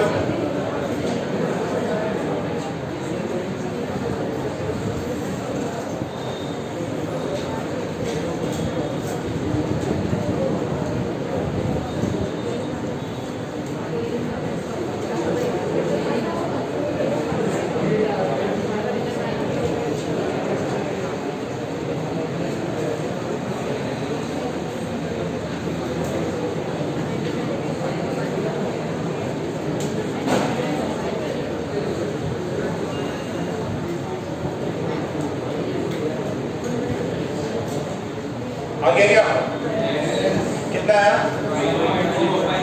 ये देखो, kinetic energy of alpha upon kinetic energy of Y is mass of Y upon mass of Y का कितना है? 216, और ये कितना है? अच्छा, ये वैल्यू कितनी होगी? 54। तो kinetic energy of alpha is 54 times kinetic energy of Y. अच्छा, के अल्फा प्लस के वाई कितना होगा? Q के बराबर, और Q कितना है? 5.5 मेगा इलेक्ट्रॉन वोल्ट्स। अच्छा, के अल्फा की वैल्यू कितनी है? 54 के वाई, और ये कितना है? सिंगल के वाई, ये कितना हुआ? 5.5 मेगा इलेक्ट्रॉन वोल्ट। ये कितना हुआ? 55 के वाई, ये कितना है? 5.5 मेगा इलेक्ट्रॉन वोल्ट। तो यहाँ से के वाई की वैल्यू कितनी है? 0. अरे कितनी आएगी?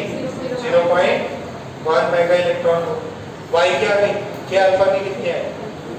इनटू 54 5 पॉइंट, कितने को समझ में आएगा? तो ऐसे सीधे सवाल कर लोगे क्या? कुछ भी ज्यादा दिमाग नहीं लगाना है इसमें।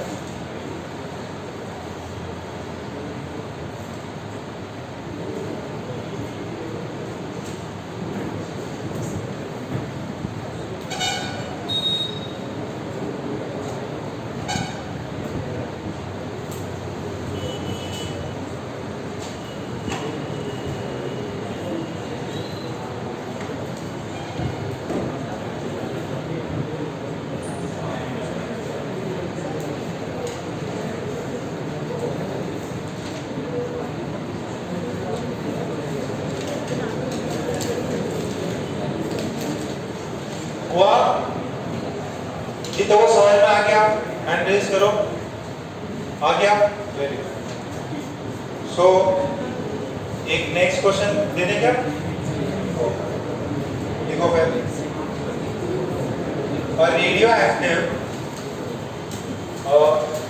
radioactive decay chain, a radioactive decay chain with a radioactive decay chain with thorium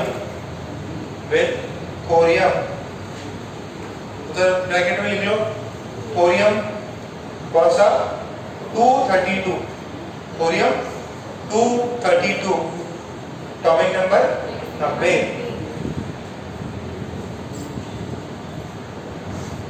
radioactive decay chain with thorium as base is initiated. With thorium as base is initiated. With thorium as base is initiated. With thorium as base is initiated. फिर next लिखो, at the end there are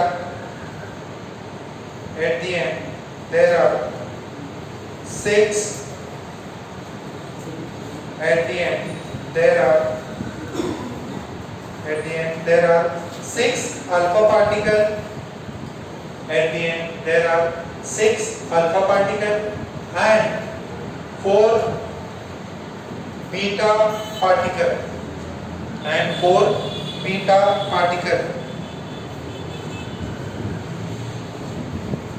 that are emitted.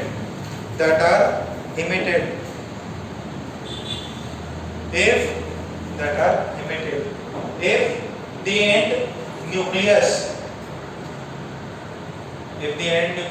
is X,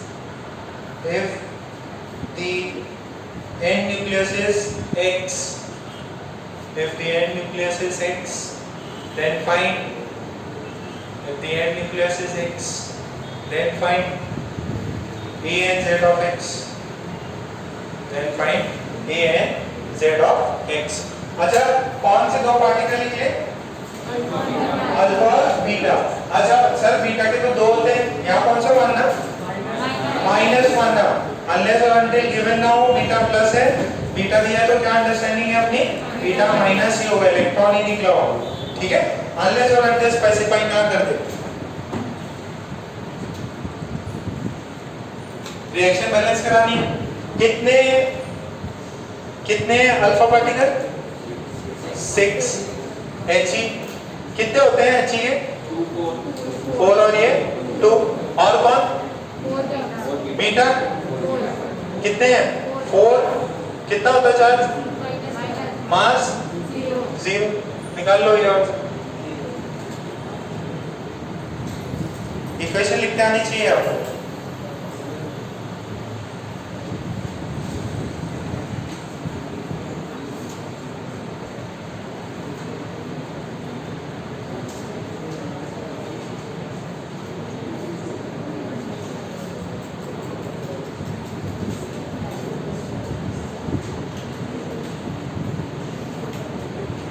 final बन गया है, वो atom पूरा का पूरा है, न्यूट्रल है।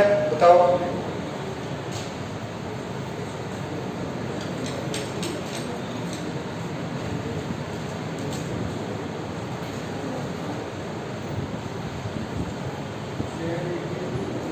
Z82 किसका है? Okay, A 208। तो यहाँ देखो मैंने क्या बताया था, ऊपर वालों को और नीचे वालों को दोनों साइड में इक्वेट करा। ऊपर वाला कौन है? A है। नीचे वाला कौन है? Z है। तो अगर मैं ऊपर वाले को इक्वेट कराऊं तो 232 बराबर इसका एटॉमिक न्यूक्लियॉन कितना हो गया? इसके न्यूक्लियॉन 1, उसमें न्यूक्लियॉन कितने? 4, बट कितने हो लोग? 6। तो 6 × 4। अच्छा, इसमें ये न्यूक्लियॉन है क्या? नहीं है, तो ये तो कितना हो गया? 0 हो गया। और फिर देखो जरा, ये कितना हुआ? 24। इधर भेजो, A की वैल्यू कितने है? 232 - 24 कितना बना? 208 बना। ओके सर, ये आ गया। अब दूसरे 4 ऑप्शन दिए रहेंगे, तो 2 ऑप्शन तो ऐसे कर जाएंगे जिसके अंदर A गलत होगा। ओके, फिर नेक्स्ट क्या करेंगे? Z इक्वेट कराएंगे। तो यहाँ पे कितना है? 90 बराबर Z। फिर ये देखो, ये ध्यान से देखना, फिर ये कितना हुआ? 6 × 2। फिर क्या करोगे? कितना हुआ? कितना हो गया ये? 12 82। ठीक है, क्लियर है? समझ में आया? ऐसे और बहुत सारे क्वेश्चंस दिए हुए आपको वो करने हैं, ठीक है? ये अपन ने करा दिया। एक और क्वेश्चन ले लो। ज़्यादा क्वेश्चन हो गए, ठीक है। कॉल पहले ये छाप लो यार, ये रिएक्शन पहले भी करा रखे ना आपको, तो ये तो इस टाइप के प्रॉब्लम्स हैं। आज अपन क्या है थोड़े से फ्री हैं, इस वजह से ज़्यादा प्रॉब्लम करा ले रहे हैं आपसे। फ्री इन द सेंस आखिरी है ना ये पार्ट, और इससे इजी कुछ भी नहीं है। इतने इजी सवाल है, half life, D average, lambda बताओ जो अच्छा इसके अंदर ये भी पूछ सकता आपको, सुनो आपको थोरियम और एक्स कौन है ये दे देगा और बोलेगा कितने नंबर ऑफ हीलियम्स निकले, कितने बीटा पार्टिकल निकले, हीलियम्स इतने निकले हैं तो बीटा पार्टिकल कितने, ये भी आपको बोल सकता है, ठीक है। सो बस रिएक्शंस को बैलेंस कर देना, न्यूक्लियर रिएक्शंस को, ऊपर वाली चीज को इक्वेट कर लेना, नीचे वाली चीज को इक्वेट कर लेना, आंसर आ जाएगा। तो ये क्वेश्चन लिखो, if a star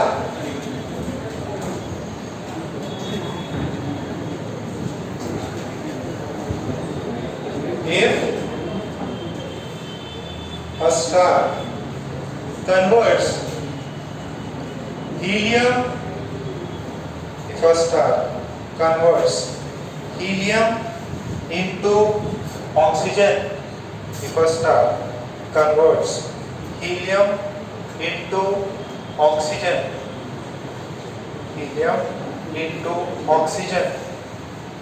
then find the energy released.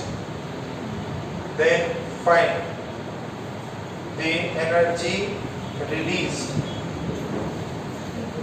Then find the energy released per oxygen nuclei. Then find the energy released per oxygen nuclei. अच्छा, अपने सन में कौन किस में कन्वर्ट होता है? अपना जो सन है उसमें हाइड्रोजन किस में कन्वर्ट होता है? हीलियम, और वही उसका एनर्जी का सोर्स है। उसमें कौन सी रिएक्शन होती है सन में? फ्यूजन रिएक्शन होती है। कौन कंबाइन करता? दो हाइड्रोजन कंबाइन करते और क्या बनता? हीलियम बनता। अपने को उसी से एनर्जी मिल रही है। कौन सी रिएक्शन हो रही है? Nuclear reaction. मान ले कोई एक XYZ कोई स्टार होगा जिसके अंदर कौन कन्वर्ट हो रहा है? हीलियम कन्वर्ट हो रहा है। किसमें? ऑक्सीजन में। आपको बोले कितना एनर्जी मिलेगा, ठीक है, पर एक ऑक्सीजन को कन्वर्ट करने में। तो जरा मुझे बताओ कितने हीलियम्स मर्ज होंगे ताकि एक ऑक्सीजन बने? 4। समझ में आ रहा है क्या? ओके, अब यहाँ पे एनर्जी क्यों मिलेगी? एनर्जी क्यों मिलेगी? एनर्जी मिलने का रीजन क्या होता है न्यूक्लियर रिएक्शंस में? Binding energy. क्या रीजन होता है? Binding energy. और बाइंडिंग एनर्जी किसकी वजह से क्रिएट होती है? Mass defect. मास डिफेक्ट को किसने बताया? आइंस्टीन ने। बोला कि energy matter is equivalent to energy कितनी होती है? Is equals to mc²। वो अपन ने कर ही रखा था। तो यहाँ से अपन क्या इसको लिख सकते हैं, जो एनर्जी है बाइंडिंग एनर्जी जो निकली वो होगी कितनी? किसका मास ज्यादा होगा? हीलियम का ज्यादा होगा ना। अरे ये ढंग से 16 भी नहीं पहुंचा, ये क्या है 15.99, और ये क्या है 4 से थोड़ा सा बड़ा, तो ये कितना हो जाएगा? 4 into helium minus 1 oxygen into c²। What is this? This is binding energy is mc²। अच्छा, अपने को पता है इस c को अपन क्या लिख सकते हैं? मेगा इलेक्ट्रॉन वोल्ट पर c²। तो सॉरी, ये अपन ऐसा टर्म निकाल सकते हैं। तो ये कितना होगा? 4 इंटू 4.0026 माइनस 13.994 वैल्यू आ जाएगी। ट्राई कर लेना, ठीक है।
0.24 मेगा इलेक्ट्रॉन।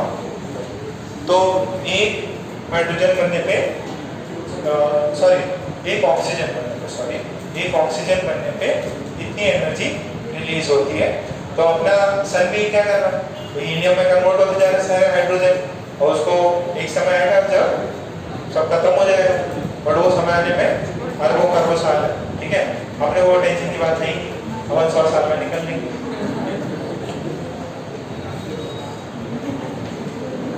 ठीक है, ओके। क्या पर कुछ ऐसा कर सकते हैं अपनी लाइफ स्पैन बढ़ा लें? अपन तो नहीं बढ़ा सकते, पैसे वाले तो बढ़ा ही सकते हैं। अंबानी बोलेगा इतना सारा पैसा कमाया, 20 साल बाद रहूँगा, फिर सब मोटे होते खाएंगे, इससे बढ़िया भाई बना लेता 100-150 साल बढ़ा सकते हैं क्या? देखो रिसर्च चल रही है, बायोटेक्नोलॉजी ये सब यूज़ करके आप अपना लाइफ स्पैन, ऑर्गन्स है ट्रांसप्लांट कराते रहो, नए ऑर्गन्स लेते जाओ, बुद्धि वही रहे, दिमाग कॉन्शियस वही रहे, जो भी क्या होगा ऑर्गन फेल होंगे तो धीरे धीरे कुछ होता है, वो ऑक्सीडेशन वो सब रिवर्स एजिंग को रिवर्स करते हैं। अपन नहीं, ऐसे वाले लोग तो कर ही सकते हैं। अब वो कौन सा है अपना अमेजॉन वाला, इतना सारा पैसा पड़ा हुआ है, अब उसको भी पता है 20-30 साल बाद में कुछ नहीं बना मेरा, मतलब सारा पैसा ऐसे बर्बाद हो जाएगा। तो उसकी इच्छा तो दिल में तमन्ना तो होगी कि मैं भैया स्पेस में जा रहा हूँ, मार्स पे जा रहा हूँ, ये जा रहा हूँ, थोड़ी लाइट में बढ़ा लेता हूँ, फिर जाके प्लूटो पे रहने लग जाऊँगा। सो हो सकता, रिसर्च चल रही है और इसको सब प्राइवेट फंडेड होगा। इतने सारे पैसे कमा लिए, सिर्फ मैं ही जिंदा रहूँ, बाकी जनता जिंदगी, जो भी है बाकी जनता जो नॉर्मल लाइफ स्पैन हो। साइंस फिक्शन मूवीज में भी दिखाते हैं सब, एक टीवी शो है नेटफ्लिक्स पे जहाँ पे हजारों साल जिंदा रहते हैं पैसे वाले लोग। ओके, ये हुआ। अच्छा, अब उसके अंदर नीचे लिखो I will read nuclear fusion and fission from the text book. I will read nuclear fission and fusion from the text book and make notes accordingly. ठीक है, अब इसके अंदर पंडित बोल दिया है, मेरे को पता नहीं पढ़ाई करोगे, मैं और बता देता हूँ। अरे बताना क्या है ये बताओ, ये हीलियम मिलके क्या बनते हैं, फ्यूजन, और जो थोड़ी देर पहले अपन ने किया था थोरियम वाले के साथ में, वो क्या है, फिजन। तो जिसके बात नहीं, अच्छा टेक्स्ट बुक लाई नहीं क्या? ओके, अब इसके अंदर न्यूक्लियर एनर्जी करके सेक्शन दिया हुआ है एनसीईआरटी में। इंडिया का एटॉमिक जो प्लांट्स चल रहे हैं सब नाम दिया हुआ है, कौन सा साइरस है और कौन से हैं, 2-3 है, ध्रुव है, पूर्णिमा है, कामिनी है। तो ऐसे सब न्यूक्लियर रिएक्टर्स के नाम है। आपको इसका क्या मीनिंग है तो सुनो, इंडिया का क्या रिएक्टर का स्टेज है, कौन कहाँ पे है, बार करके BARC, बाबा एटॉमिक रिसर्च सेंटर। तो उसका कहाँ पे कौन सी कंट्री, अप्सरा रिएक्टर में क्या है, किसमें हैवी वाटर यूज किया जाता, वो आपको रीड करना है। ठीक है, उसमें दिया है कौन सी कंट्री ने किसमें धमाका हुआ, क्या हुआ, वो आप पढ़ लेना। और कंट्रोल, अच्छा सुनो, एक और है बात, सुनो यार, पूरा डेटा दिया हुआ है वो आप पढ़ोगे। ठीक है, ये इसमें ज्यादा है, अपनी जो थ्योरी बुक है, जो अपने पास बुकलेट है उसमें कुछ कंटेंट नहीं, थोड़ी सी चीजें दी हुई है उन्होंने, इसमें थोड़ा सा अच्छा है। बोर्ड में पूछ सकते हैं, आपकी महाराष्ट्र स्टेट बोर्ड वाले में भी इसी ऐसे ही कुछ होगा, अगर इससे ज्यादा है ठीक है तो ज्यादा पढ़ लेना। ये जनरल आपके एनसीईआरटी में, और सुनो एनसीईआरटी में दिया हुआ है, तो जो नीट वाले बच्चे हैं या आपका जेईई में चांसेस तो बहुत कम है, बट फिर भी अपनी सुरक्षा के लिए पढ़ लेना है। ठीक है, क्या आ गया, क्वेश्चन छूट गया तो। अच्छा, अब इसके प्रॉब्लम भी देख लेना। ये नेक्स्ट हेडिंग निकाल लो, chapter number 15, chapter number 15 communication system. ठीक है, चैप्टर नंबर 15 निकाल लो। हाँ, एडी करंट बता दो। अच्छा वो तो रिकॉर्डिंग में अच्छा सुनो, एक ही चीज बतानी है, वो डायनेमिक रेजिस्टेंस की भी जरूरत नहीं पड़ेगी। देखो एडी करंट्स क्या होता है, बात सुनो एक बार। एक क्वेश्चन में कहीं एडी करंट्स आया हुआ है और आपकी बुक में भी होगा, एनसीईआरटी में दिया होगा एडी करंट्स। सुनो इधर, अगर ये मेरे पास में मेटल पीस है और मैंने यहाँ पे मैग्नेट लगा रहा, दो मैग्नेट्स लगा रहे, नॉर्थ पोल साउथ पोल, यहाँ पे मैग्नेट है, पीछे भी मैग्नेट है, या मैंने मैग्नेटिक फील्ड क्रिएट किया है और इसको मैं इसे रोटेट कर, ठीक है। तो बेसिकली क्या है, मैग्नेट्स हैं तो उनके अंदर क्या होगा, फ्लक्स होगा, और फ्लक्स जो है वो क्या कर रहा, चेंज मार। अगर फ्लक्स चेंज हो रहा तो इस मेटल, ये जो मेटल होगा इसके अंदर क्या फ्लो करेगा, करंट फ्लो करेगा। जैसे अपन ने वो लूप में किया था ना, वैसे ही है। तो इसके अंदर करंट फ्लो करेगा and these are eddy currents. What are this? These are eddy current. जो मैग्नेटिज्म में था वही है, बट ये किस पे क्रिएट होता, एक सरफेस के, सॉरी एक जो भी आपका मेटल सरफेस है उसके इस लेयर पे कन्वर्ट, इस पे होता है। वो तो क्या थे, लूप्स और वो सब थे ना, कि एक वायर लगा रखी है, ये मेटल के, अरे वो फुल एकदम मौज मस्ती चल रही, इतना क्या हंस के उसको सुना रहे, क्या मजा, तुम जगह चेंज किया उसको बिगाड़ दिया। एकदम शांत शांत, हम वो भी अच्छा बच्चा है, बैठ गया थोड़ा सा, थोड़ा इससे साइड में हो जाओ, इसे साइड में आ जाओ, बीच में बैठ रख लो, बात मत करो यार, ये पूरा और सोनी का में बात करने लगे। तो एडी करंट्स किस पे आते हैं, एक मेटल के या एक पीस के सरफेस पे, और यहाँ पे क्या होगा, करंट होगा, करंट होगा, थोड़ा सा हीटिंग वीटिंग भी हो सकता है। अच्छा, अब करंट की डायरेक्शन कैसी होगी, such that it will follow Lenz law, ठीक है। अच्छा, इसके अंदर जो इलेक्ट्रो मैग्नेटिक ब्रेकिंग हो जाती है, इसकी वजह से क्या होती है, इलेक्ट्रो मैग्नेटिक ब्रेकिंग होती है। वो इलेक्ट्रोमैग्नेटिक ब्रेकिंग सिंपल सा चीज है, याद है एक ऐसा लूप था और अपन ने मैग्नेट को डाला था तो उसके बोला एक्सेलरेशन जी से कम है। तो सिमिलरली क्या होता है, एक एक्सपेरिमेंट है, मैं वो वीडियो शेयर कर दूंगा, उसने बस एक्सपेरिमेंट बताया कि एडी करंट्स होता क्या है। उसने ऐसा एक पेंडुलम टाइप लिया जो कि मेटल सरफेस का है और उसने ऐसे उसको छोड़ दिया, तो बहुत टाइम ले रहा है ऐसे चेक करते हुए, बट उसने बाद में क्या किया, मैग्नेट्स लगाए, मैग्नेट्स में थोड़ी देर हुआ और फिर ये जल्दी से स्टॉप हो गया। क्यों हुआ, क्योंकि एडी करंट्स क्रिएट हुए। एडी करंट्स क्रिएट हुए तो वहाँ पे क्या होता है, ये कैसे करता है, ये खुद मैग्नेट क्रिएट करेगा, मैग्नेट क्रिएट करेगा तो वहाँ पे क्या होगा, अट्रैक्शन होगा जो आपकी एक्सटर्नल मैग्नेटिक फील्ड है, और ये क्या करेगा, जल्दी रुक जाएगा। तो दिस इज इलेक्ट्रोमैग्नेटिक ब्रेकिंग। और इस सरफेस पे जैसे मैंने एग्जांपल दिया कि जैसे आप पॉन्ड है, पॉन्ड में एक पत्थर डाल दो तो क्या वेव्स बनती जाती है ना, तो उस पैटर्न में सिमिलरली जब एक मैग्नेटिक फील्ड में मेटल प्लेट्स को अगर अपन ऐसे रोटेट करें तो उसमें क्या क्रिएट होता है, क्या क्रिएट होता है, करंट। जिस करंट को बोलते हैं एडी करंट। ये कहाँ होता है, ये उसके सरफेस पे होता है, ये उसके सरफेसेस पे होता है। अच्छा, इसको रोकने का तरीका क्या है, एडी करंट्स को कम करने का तरीका क्या है, आप इसमें क्या कर दो, ऐसे छेद कर दो, होल कर दो, ठीक है। क्या करोगे, इसके अंदर छेद कर दो, होल कर दो, तो वो क्या करेगा, यहाँ पे एडी करंट बनेगा बट पूरा लूप कंप्लीट नहीं हो पा रहा।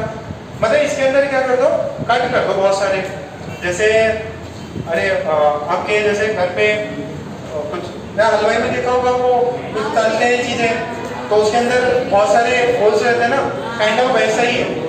आप इसके अंदर ऐसे हॉरिजॉन्टल होल कर दो या ऐसे कर दो तो आपका क्या होगा, एडी करंट्स बनने की प्रोबेबिलिटी बनेगा बट थोड़ा सा कम होगा।